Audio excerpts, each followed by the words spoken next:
ಇದ್ದಾರೆ. ಇಲ್ಲಿ ಅಷ್ಟು ಕಾರ್ಯಕ್ರಮಗಳಲ್ಲಿ ಅವರು ತಪ್ಪದೇ ನಮ್ಮ ಜೊತೆ ಇರ್ತಾರೆ. ಎಷ್ಟೋ ದಿವಸ ನಾನು ಇಲ್ಲಿ ಕಾಣದೇ ಇರಬಹುದು, ಅವರು ಇಲ್ಲಿ ನಿಶ್ಚಿತವಾಗಿ ಇರ್ತಾರೆ. ಇವರು ಅವರಿಗೆ ಅವ್ರ ಪರಿವಾರಕ್ಕೆ ಎಲ್ಲ ಶ್ರೇಯಸ್ಸು ಉಂಟಾಗಲಿ ಅಂತ ಹಾರೈಸ್ತೀನಿ. ಡಿ ವಿ ಜಿಯವರ ಮೂಲಕ ಹಲವರ ಮಹನೀಯರ ಒಡನಾಟವನ್ನು ನಮಗೆ ಡಾಕ್ಟರ್ ಗುರುರಾಜ್ ಕರ್ಜಗಿ ಅವರು ಒದಗಿಸ್ತಾ ಇದ್ದಾರೆ. ಹೀಗೆ ಹತ್ತಿರ 100 ವರ್ಷ ಹಿಂದಿನ ಕಾಲಖಂಡದ ಇಲ್ಲಿಯ ಸಮಾಜದ ಚಿತ್ರಣ ಡಿ ವಿ ಜಿಯವರ ಬರಹದಲ್ಲಿ ನಮಗೆ ಸಿಗ್ತಾ ಇದೆ. ಈ ದೇಶಭಾಗದ ಸಮಾಜೇತಿಹಾಸವನ್ನು ಬರೆಯೋದಕ್ಕೆ ಯಾರಾದರೂ ಮನಸ್ಸು ಮಾಡೋದಾದರೆ ಅವರಿಗೆ ಹೇರಳ ಸಾಮಗ್ರಿಯನ್ನು ಡಿ ವಿ ಜಿ ಕೊಟ್ಟು ಹೋಗಿದ್ದಾರೆ. ಈ ಲೇಖನ ಮಾಲೆಗಳು ಧಾರಾವಾಹಿಯಾಗಿ ಪತ್ರಿಕೆಗಳಲ್ಲಿ ಪ್ರಕಟ ಆಗ್ತಾ ಇದ್ದಾಗ ನನ್ನ ಸಹೋದ್ಯೋಗಿ ಪತ್ರಕರ್ತ ಮಿತ್ರ YNK ಹೇಳ್ತಾ ಇದ್ದ, ಅಲ್ಲ ಡಿ ವಿ ಜಿ ಎಂತಹ ಟ್ರೆಷರ್ ನಮಗೆ ಕೊಟ್ಟು ಹೋಗಿದ್ದಾರೆ, ಇದೆಲ್ಲ ಅವ್ರ ಕಣ್ಣಿಗೆ ಮಾತ್ರ ಬಿದ್ದದ್ದು ಹೇಗೆ? ಈ ಘಟನೆಗಳು ನಡೆಯುವಾಗ ಬೇರೆಯವರು ಅಷ್ಟೊಂದು ಜನ ಇದ್ರಲ್ಲ, ಅವರೆಲ್ಲ ಯಾಕೆ ಬರೀಲಿಲ್ಲ ಅಂತ YNK ಹೇಳ್ತಾ ಇದ್ದ. ಅದಕ್ಕೆ ಹೇಳೋದು ರವಿ ಕಾಣದನ್ನು ಕವಿ ಕಂಡ ಅಂತ. ಮುಖ್ಯ ಸಂಗತಿ ಅಂದರೆ ಡಿ ವಿ ಜಿ ತಾವು ಇದ್ದ ಸಮಾಜದೊಡನೆ ಸಂಪೂರ್ಣ ತಾದಾತ್ಮ್ಯ ತಿಳಿದಿದ್ದರಿಂದ ಅವರಿಗೆ ಹೀಗೆ ಬರೆಯೋದು ಸಾಧ್ಯ ಆಯಿತು. ಅವರಿಗೆ ಅವ್ರ ಕಣ್ಣಿಗೆ ಈ ಸಾರಭೂತವಾದ ಅಂಶಗಳು ಎದ್ದು ಕಾಣ್ತಾ ಇದ್ವು. Because he was totally identified with the society around him. ಇನ್ನು ಬರವಣಿಗೆ ಕಲೆಯ ಬಗ್ಗೆ ಹೇಳೋದೇ ಬೇಡ, ಅದನ್ನು 3 ದಿವಸದಿಂದ ಡಾಕ್ಟರ್ ಕರ್ಜಿಗಿಯವರು ಇನ್ನಷ್ಟು ಸ್ಫುಟವಾಗಿ ನಮಗೆ ಅರ್ಥ ಮಾಡಿಸಿದ್ದಾರೆ. ಹೀಗೆ ಇದು ಲೈವ್ ಲಿಟ್ರೇಚರ್ ಅಂತ ಇದನ್ನು ಕರೀಬಹುದು. ಇಂಥದ್ದು ಪೂರ್ವ ಪುಣ್ಯದಿಂದ ನಮಗೆ ಸಿಗಬೇಕಷ್ಟೇ ಹೊರತು ಅದಕ್ಕೆ ಬೇರೆ ಏನೂ ಕಾರಣ ಇಲ್ಲ. ತಮ್ಮ ಅವಲೋಕನವನ್ನು ಮುಂದುವರಿಸಬೇಕು ಅಂತ ಡಾಕ್ಟರ್ ಗುರುರಾಜ್ ಕರ್ಜಿಗಿಯವರನ್ನು ಪ್ರಾರ್ಥನೆ ಮಾಡ್ತೀನಿ. ಸಹೃದಯರಿಗೆಲ್ಲ ನಮಸ್ಕಾರ. ನಿನ್ನೆ ನಾವು ನಂಜುಂಡಯ್ಯನವರ ಜೀವನದ ಬಗ್ಗೆ ನೋಡಿ ನಂತರ ಡಾಕ್ಟರ್ ಅಚ್ಯುತ್ ರಾಯರ ಬಗ್ಗೆ ಸ್ವಲ್ಪ ನೋಡಿದ್ವಿ. ಅದರಲ್ಲಿ ಅವರು ಪ್ಲೇಗ್ ಬಂದಾಗ ತಮ್ಮ ವೈದ್ಯಕೀಯವನ್ನು ಮಾಡ್ತಾ ಎಷ್ಟು ಜನಪ್ರಿಯರಾಗಿದೆ. ಯಾಕಂದರೆ ದಂಗೆ ಹೇಳ್ತಿದ್ರು ಜನ, ಇವರು ಜನಪ್ರಿಯರಾಗಿ ಅವ್ರ ಮೇಲೆ ಕವನ ಬರೋದು ಅಚ್ಯುತಮ್ ಚುಚ್ಚುತಮ್ ಹಚ್ಚುತಮ್ ಹೆಚ್ಚಿನೆಮ್ಮ ಅಂಥೇಳಿ ಕವನ ಬರ್ಸ್ಕೊಂಡು ಜನಪ್ರಿಯರಾಗಿದ್ದರು. ಅಂದರೆ ಅವರು ಹೇಗೆ ಹೊಂದ್ಕೊಂಡಿದ್ರು ಜನರ ಜೊತೆಗೆ ಅಂತ. ಮುಂದೆ ಬರುವಂಥ ಪಾತ್ರ ತುಂಬ ಮುಖ್ಯವಾದ ಪಾತ್ರ, ಆದರೆ ಡಿ ವಿ ಜಿ ಸ್ವಲ್ಪ ಬರೆದಿದ್ದಾರೆ. ತುಂಬ ಮುಖ್ಯವಾದ ಪಾತ್ರ ಡಾಕ್ಟರ್ ರಘುನಾಥ ರಾಯರದು. ಅವರು ಸಾಹಿತ್ಯ ಪರಿಷತ್ ಕಟ್ಟೋದರಲ್ಲಿ ಮುಖ್ಯರಾದವರಲ್ಲಿ ಒಬ್ಬರು. ನನಗಿದು ಈ ಪಾತ್ರ ಯಾಕೆ ಇಷ್ಟ ಆಗಿ ಆರಿಸ್ಕೊಂಡೆ ಅಂದರೆ, ಇದನ್ನು ಗಮನಿಸಬೇಕಾದ್ದು ಪ್ರತಿಯೊಂದು ಪದವನ್ನು ಡಿ ವಿ ಜಿ ಹೇಗೆ ಬಳಸಿದ್ದಾರೆ ಇಲ್ಲಿ ಅಂತ. ನಾನು ಇದಕ್ಕೂ ಹೇಳ್ಕೊಂಬಂದಿದ್ದೀನಿ. ವ್ಯಕ್ತಿ ಚಿತ್ರವನ್ನು ಕೆತ್ತಬೇಕಾದ್ರೆ ಬಹುಶಃ ಶಿಲ್ಪ ಕೆತ್ತಬೇಕಾದ್ರೆ ಎಷ್ಟು ಕಷ್ಟನೋ ಹಾಗೆ ಅಕ್ಷರದಲ್ಲೂ ಕೆತ್ತೋದು ಅಷ್ಟೇ ಕಷ್ಟ. ಕೆಲವೊಂದು ಸಲ ನಾವು ಯಾರನ್ನೂ ತುಂಬ ಮೆಚ್ಕೊಂಡ್ಬಿಟ್ರೆ ತುಂಬ ಹೊಗಳಿಬಿಡ್ತೇವೆ, ಎಲ್ಲಿ ನಿಲ್ಲಿಸಬೇಕು ಅಂತ ಗೊತ್ತಾಗಲ್ಲ. ಯಾರ ಬಗ್ಗೆನೋ ಕೋಪ ಇದ್ದರೆ ಬರೀ ಅದನ್ನೇ ಹೇಳ್ತಾ ಹೋಗ್ತೀವಿ, ಅವರು ಇರುವಂಥ ಅವಗುಣಗಳನ್ನೇ ವರ್ಣನೆ ಮಾಡ್ಕೊಂಡು ಹೋಗ್ತೀವಿ. ಎರಡನ್ನೂ ಹೇಳಿರಬೇಕು, ಯಾವುದನ್ನು ಒತ್ತಿರಬಾರ್ದು, ಯಾವುದನ್ನು ತೇಲಿಸಿರಬಾರ್ದು. ಹಾಗೆ ಕರೆಕ್ಟಾಗಿರೋ ಹಾಗೆ ಕಣ್ಣು ಮುಂದೆ ಕಟ್ಟಬೇಕು ವ್ಯಕ್ತಿ ಚಿತ್ರ ಹೇಗಿತ್ತು ಅಂತ. ರಘುನಾಥ್ ರಾಯರು ಹೇಗಿದ್ದರು ಅಂತ, ರಂಗು ಚಿತ್ರದಂಥ ವ್ಯಕ್ತಿತ್ವ ಅಂತ ಒಂದೇ ಸಾಲು. ರಂಗು ಚಿತ್ರದಂಥ ಈಸ್ ಆಯಿಲ್ ಪೇಂಟ್ ಇದ್ದ ಹಾಗೆ, ಆ ಥರ ರಂಗು ಚಿತ್ರದಂಥ ವ್ಯಕ್ತಿತ್ವ. ಪಿಕ್ಚರಸ್ಕ್ ಅಂತ ಕರಿತೇವೆ ನಾವು. ಪಿಕ್ಚರಸ್ಕ್ ನೋಡಿದ್ರೆ ಕಣ್ಣು ಕಟ್ಟಿಬಿಡ್ಬೇಕು ಹಾಗಿದ್ರಂತೆ. ಅವರ ಆಕಾರ, ವಸ್ತ್ರಭೂಷಣಗಳು, ಮಾತಿನ ಟಿವಿ, ಕಾರ್ಯದ ಪರಿಠವಣೆ ಎಲ್ಲ ಅದ್ಭುತವಾಗಿತ್ತಂತೆ. ನೋಡಿದ ತಕ್ಷಣ ಯಾರದೇ ಮನಸ್ಸಲ್ಲಿ ಸ್ಥಿರ ಪರಿಣಾಮವನ್ನು ಮಾಡ್ತಾ ಇತ್ತದು ಅಂತ ಹೇಳ್ತಾರೆ. ಇದನ್ನು ನೋಡಿ ಅವ್ರ ಎತ್ತರ ಹೇಗೆ ಬರೀತಾರೆ, ಅವರ ಚಿತ್ರವನ್ನು ಹೇಗೆ ಕಟ್ತಾರೆ ಅಂತ. ಆಳು ಎತ್ತರ, ಮೈಬಣ್ಣ ಶ್ಯಾಮಲ, ತುಸು ಮೊಸಕೆಂದೇ ಅನ್ನಬಹುದು. ಗಂಡು ಮುಖ, ರಘುನಾಥ ರಾಯರ ಗಂಡಸೆ, ಆದರೆ ಬರೆಯೋದು ಹೇಗೆಂದರೆ ಗಂಡು ಮುಖ, ಕೊಂಚ ಕೋಲಾಕ್ದು, ನೀಳಾಗಿ ಗುಂಡಾಗಿ ಎದ್ದು ಕಾಣುವ ಮೂಗು, ಹುಲುಸಾದ ತೋರಣದಂಥ ಮೀಸೆ, ಕಣ್ಣುಗಳಾದರೂ ಆ ಕಡೆಯಿಂದ ಆ ಕಡೆಗೆ ಸುಳಿಯುತ್ತಾ ಚುಚ್ಚಿ ಮಾತನಾಡುವಂತೆ ತೋರುವ ಹೊಳಹೊಳಪು, 2 ಅಂಗುಲ ಅಗಲದ ರೇಷ್ಮೆಯ ಅಂಚಿನ ಧೋತ್ರ, ಪಂಚೆ ಕಚ್ಚೆ ಹಾಕಿ ಹುಟ್ಟದ್ದು, ಆ ಅಂಚು ಜರತಾರಿಯ ಸೆರಗು ಅಲ್ಲಲ್ಲಿ ಈಡಾಡುತ್ತಿರಬೇಕು, ಮೇಲೆ ಕರಿಯ ನಿಲುವಂಗಿ, ಅದರ ಮೇಲೆ ಸರಿಗೆಯ ಶಲ್ಯ ಅಥವಾ ಬೆಳ್ಳನೆಯ ಶರ್ಟು, ಮೊಳಕಾಲ್ಮುರುವಿನ ಚೌಕಳಿಯ ರೇಷ್ಮೆ ವಸ್ತ್ರ, ಮುಂಗೈಯಲ್ಲಿ ದಪ್ಪವಾದ ಚಿನ್ನದ ತಿರುಗು ಸುತ್ತಿನ ಕೈಕಪ್ಪ. ಇದು ನನಗೆ ಭಾಳ ಇಷ್ಟ ಅನ್ನಿಸ್ತು. ಕೈಕಪ್ಪ ಹಾಕ್ಕೊಳ್ಳೋದು ಕರೆಕ್ಟು, ಅದ್ರ ಡಿಸೈನ್ ಕೂಡ ಬರೀತಾರೆ. ಅದು ಹೇಗೆ ಡಿಸೈನ್ ಅಂದರೆ ದಪ್ಪವಾದ ಚಿನ್ನದ ತಿರುಗು ಸುತ್ತಿನ ಕೈಕಪ್ಪ, ಸುತ್ತು ತಿರುಗಿಂದಿರಬೇಕದು. ಎರಡು ಕೈಯಲ್ಲೂ ಕೆಂಪು ಪಚ್ಚೆ ಥಳಥಳಿಸುವ ಉಂಗುರಗಳು, ಬೆಳ್ಳಿಯ ನಸ್ಯದ ಡಬ್ಬಿ, ನಸ್ಯ ಅಂತ ಹಾಗೆ ಬಿಡೋಂಗಿಲ್ಲ, ಬೆಳ್ಳಿ ನಸ್ಯದ ಡಬ್ಬಿ, ಬಣ್ಣದ ರೇಷ್ಮೆ ಕರವಸ್ತ್ರ. ಈ ಲಕ್ಷಣಗಳಿಂದ ಶೋಭಾಯಮಾನವಾಗಿದ್ದುದು ಈ ವ್ಯಕ್ತಿ ಸ್ವರೂಪ. ಕಣ್ಣಿಗೆ ಕಟ್ಟಲ್ವೇ ಸ್ವಾಮಿ, ಓದ್ತಾ ಇದ್ದರೆ ಹೇಗಿರಬೇಕು ವ್ಯಕ್ತಿ ಅಂತ ಕಣ್ಮುಂದೆ ನೋಡಲಾರ್ದೆ ಚಿತ್ರ ಬಿಡಿಸ್ಬೋದಪ್ಪ.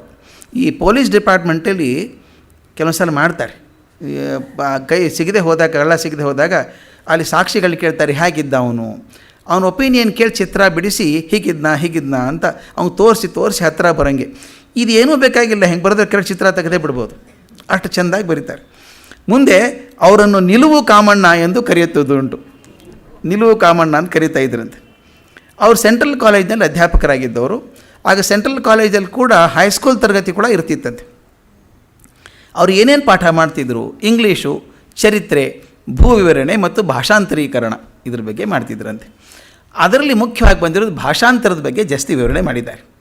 ಸ್ಪೆಷಾಲಿಟಿ ಏನಪ್ಪ ಅಂದರೆ ಅವ್ರದ್ದು ಏನೇ ಪಾಠ ಮಾಡಿದರೂ ಕೂಡ ಅನುವಾದ ಮಾಡಿಕೊಳ್ಬೇಕು. ಅನುವಾದ ಮಾಡಬೇಕಾದ್ರೆ ಸರಿಯಾಗಿ ತೂಕದ ಮಾತುಗಳು ಬರಬೇಕು. ಕೆಲವೊಂದು ಸಲ ಅನುವಾದ ಇಷ್ಟು ಅಧ್ವಾನ ಆಗಿರುತ್ತೆ ಅಂದರೆ ಇದ್ರ ಮೂಲ ಏನು ಅಂತ ಕೇಳೋಂಗಾಗತ್ತೆ, ಗೊತ್ತೇ ಆಗೋಲ್ಲ. ಆದರೆ ಅವ್ರು ಎಷ್ಟು ಕಾಳಜಿ ತೊಗೊಂಡು ಮಾಡ್ತಿದ್ರು ಅಂದರೆ ಅವ್ರ ವಿದ್ಯಾರ್ಥಿಗಳು ಹೇಳ್ತಿದ್ರಂತೆ, ನಾವು ರಘುನಾಥ ರಾಯರು ಏನು ಹೇಳಿದರೂ ಮರಿಬಹುದು, ಅವರು ಅದನ್ನು ತರ್ಜುಮೆ ಮಾಡಿ ಹೇಳ್ತಾ ಇದ್ದಾರಲ್ಲ, ಅನುವಾದ ಮಾಡೋದು ಮಾತ್ರ ಮರೆಯೋಕ್ಕೆ ಸಾಧ್ಯ ಇಲ್ಲ ಅಂತ. ಅದು ಬರೀತಾ ಇರೋರು. ಅವರು ಯಾವ ಸೊಗಸಾದ ಇಂಗ್ಲೀಷ್ ಕಾವ್ಯವನ್ನು ಓದಿದರೂ ಕೂಡಲೇ ಅದನ್ನು ಕನ್ನಡಕ್ಕೆ ಪರಿವರ್ತನೆ ಮಾಡುವ ಪದ್ಧತಿಯನ್ನು ಇಟ್ಟುಕೊಂಡಿದ್ದರು. ಅವರು ಕೊಟ್ಟ ವಾಕ್ಯಕ್ಕೆ ವಿದ್ಯಾರ್ಥಿಗಳು ನೀಡಿದ ತರ್ಜುಮೆಗಳನ್ನು ಒಂದೊಂದಾಗಿ ತೆಗೆದುಕೊಂಡು ಒಂದು ಪದ ಹೇಳೋದು, ಹುಡುಗರ ಕ್ಲಾಸ್ನಲ್ಲಿ ತರ್ಜುಮೆ ಏನಿದಕ್ಕೆ ಅಂತ ಹೇಳೋದು, ಒಂದೊಂದೇ ಪದ ತೊಗೊಂಡು ವಿಶ್ಲೇಷಣೆ ಮಾಡ್ತಾಯಿದ್ರಂತೆ. ಓದಿ ವಿಮರ್ಶೆ ಮಾಡಿ ಅವ್ರ ಮಾತಿದು, ಮೂಲ ವಾಕ್ಯದ ಸ್ಪಿರಿಟ್ ಬರಲಿಲ್ಲವಯ್ಯ, ಮೂಲ ವಾಕ್ಯದ ಸ್ಪಿರಿಟ್ ಬರಲಿಲ್ಲಯ್ಯ, ಸ್ಪಿರಿಟ್ ಬರಲಿಲ್ಲ ಅನ್ನೋರಂತೆ. ಅದನ್ನ ಇಂಗ್ಲೀಷಲ್ಲಿ ಹೇಳಬೇಕು, ಸ್ಪಿರಿಟ್ ಬರಲಿಲ್ಲ ಅಂತ. ಅವ್ರ ಸ್ಪಿರಿಟ್ ಅಂದರೆ ಏನು ಅಂತ ಡಿ.ವಿ.ಜಿ ಎಷ್ಟು ಚೆಂದ ಬರೀತಾರೆ ಅಂದರೆ, ಯಾವುದೇ ಒಂದು ಇಂಗ್ಲೀಷ್ ಮಾತಿಗೆ ಸಂವಾದಿಯಾದ ಕನ್ನಡ ಪದ ಇಟ್ಟರೆ ಸರಿ ಆಗಲ್ಲ. ಅದು ಬರೀ ಅರ್ಥ ಬರುವಂಥದ್ದು ಇರಬಾರ್ದು, ಅದರ ಮೂಲ ಭಾವಧೋರಣೆ ಸೇರಿಕೊಂಡಿರಬೇಕು. ಅದು ಮೊದಲಿನ ಜೋರು ಬರಬೇಕು, ಆ ಒಳಗಿನ ಕಾವು ಬರಬೇಕು ಭಾಷೆದು. ಅದು ಬರೋ ತನಕ ಸರಿ ಆಗ್ತಿದ್ದಿಲ್ಲ. ಅವ್ರಿಗೆ ಪದಶಃ ಅರ್ಥ ಮುಖ್ಯ ಆಗಿರಲಿಲ್ಲ. ಎಷ್ಟೋ ಸಲ ನಾನು ಸಫರ್ ಮಾಡಿದ್ದುಂಟು ಇದನ್ನು. ನಾನು ಕೆಮಿಸ್ಟ್ರಿ ಮೇಸ್ಟ್ರು, ಯೂನಿವರ್ಸಿಟಿಗೆ ಪೇಪರ್ ಸೆಟ್ ಮಾಡಬೇಕು. ಅಲ್ಲೊಂದು ರೂಲ್ ಇತ್ತು, ನೀವು ಕನ್ನಡದ ಅನುವಾದವನ್ನು ಕೊಡಬೇಕು ಅದಕ್ಕೆ ಅಂತ. ನನ್ನಷ್ಟು ಒದ್ದಾಡೋದ್ರ ಬಹುಶಃ ಯಾರೂ ಇಲ್ಲ ಅನಿಸುತ್ತೆ. ಆ ಕನ್ನಡದ ಸಂಕಟ ನೋಡೋಕ್ಕಾಗಲ್ಲ, ಬಿಡೋಕ್ಕಾಗಲ್ಲ. ಆ ಕೆಮಿಸ್ಟ್ರಿ ಪದಗಳನ್ನು ಕನ್ನಡಕ್ಕೆ ಅನುವಾದ ಮಾಡೋದು ಹೇಗೆ ಅಂತ ಒದ್ದಾಡಿ ಹೋಗಿದ್ವಿ. ಕೂತ್ಕೊಂಡು ಒಂದು ಡಿಕ್ಷನರಿ ಮಾಡಿದ್ವಿ, English to Kannada dictionary, chemistry to Kannada dictionary ಅಂತ ಮಾಡಿದ್ವಿ. ಒಂದು ಪದಗಳು ಸಿಕ್ಕೋಲ್ಲ, ಅದನ್ನು ಅವ್ರು ನೋಡ್ತಿರ್ಲಿಲ್ಲಂತೆ. ಕರೆಕ್ಟಾಗಿ ಅರ್ಥ ಶಬ್ದಶಃ ಆದರೆ ಪ್ರಯೋಜನ ಇಲ್ಲ, ಅರ್ಥ ಆಗೋಲ್ಲ. ಆದರೆ ಮೂಲ ಭಾವ ಬರೋ ಹಾಗೆ ಹಿಡಿಬೇಕು ಅಂತ. ಅದಕ್ಕೊಂದು ಎಕ್ಸಾಂಪಲ್ ಹೇಳ್ತಾರೆ ಅವ್ರು ಹೇಗೆ ಅಂತ. ಮ್ಯಾನ್ ಅಮಂಗ್ ಮೆನ್ ಅಂತ ಬಂದಾಗ ಅದಕ್ಕೆ ಅವ್ರು ಹುಡುಕಿದ್ದು ಗಂಡರ ಗಂಡ. ನೋಡಿ, ಮ್ಯಾನ್ ಅಮಂಗ್ ಮೆನ್, ಈ ಮನುಷ್ಯರಲ್ಲಿ ಏನು ಹಾಕ್ಕೋತೀರಿ ನೀವು, ಮನುಷ್ಯರಲ್ಲಿ ಮನುಷ್ಯ ಅನ್ನೋಕ್ಕಾಗತ್ತಾ? ಅದಕ್ಕೆ ಅವ್ರು ಸರಿ ಹೋಗಲ್ಲ, ಗಂಡರ ಗಂಡ ಅಂತಿರಬೇಕು. Vanquisher of those who challenge is title ಅಂತ ಒಂದು ಸಾಲು. Vanquisher of those who challenge is title, ಅದಕ್ಕೆ ಬಿರುದೆಂತೆಂಬರ ಗಂಡ. ಅವ್ರ ಭಾಷೆ ಹಾಗೆ. ಆಮೇಲೆ ಇದು ರಘುನಾಥ ರಾಯರ ಸರಣಿ. ಇಂಗ್ಲೀಷಿಂದ ಕನ್ನಡಕ್ಕೆ ಪರಿವರ್ತನೆ ಮಾಡಿದಾಗಲೂ ಹಾಗೆ. ಬ್ಲೋಮ್ ಫೌಂಟೇನ್ ಅನ್ನೋದನ್ನು ಕುಸುಮಪುರಿ ಅಂತ ಮಾಡಬೇಕು. ಆಮೇಲೆ ರೂಫ್ ಆಫ್ ದಿ ವರ್ಲ್ಡ್ ಅಂತ ಇದ್ದದನ್ನು ಭುವನ ಭವನದ ಕರುಮಾಡ ಅಂತ ಹೀಗೆ ಮಾಡಬೇಕು. ಅಂದರೆ ಆ ಭಾಷೆಯಲ್ಲಿ ಬರಬೇಕು, ಜೋರು ಬರಬೇಕು. ಅದಕ್ಕೆ ಹೇಳ್ತಾರೆ, ಇಂಥ ವೀರ್ಯವತ್ತಾದ ಪದಪ್ರಯೋಗಗಳು ಅವರ ಬರವಣಿಗೆಯಲ್ಲಿ ಹೇರಳವಾಗಿ ಸಿಗುತ್ತವೆ. ಈ ಡಿ.ವಿ.ಜಿದು ಹೇಳಿದ್ನಲ್ಲ ನಾನು, ಜ್ಞಾಪಕ ಚಿತ್ರ ಶಾಲೆದು ಅದ್ಭುತ ಅಂದಾಗ, ಅವರ ಜ್ಞಾಪಕ ಚಿತ್ರ ಶಾಲೆ ನೆನಪಿನ ಚಿತ್ರಗಳನ್ನು ನೋಡ್ತಾ ಇದ್ದಾಗ ನಮ್ಮ ನೆನಪಿನ ಚಿತ್ರಗಳು ಬರೋಕ್ಕೆ ಶುರು ಆಗ್ತವೆ. ಅದು ಭಾವ ಬರಲಿಲ್ಲಪ್ಪ ಅಂತಂದಾಗ ನನಗೊಂದು ನೆನಪಿನ ಚಿತ್ರ ಬಂತು. ನಾನು ಭಾಳ ವರ್ಷ ಈ ಆಲ್ ಇಂಡಿಯಾ ರೇಡಿಯೋದಲ್ಲಿ ನಾಟಕ ಮಾಡ್ತಿದ್ವಿ. ಭಾಳ ವರ್ಷ ಮಾಡಿದ್ದೆ, 25 ವರ್ಷ ಮಾಡಿರಬೇಕು.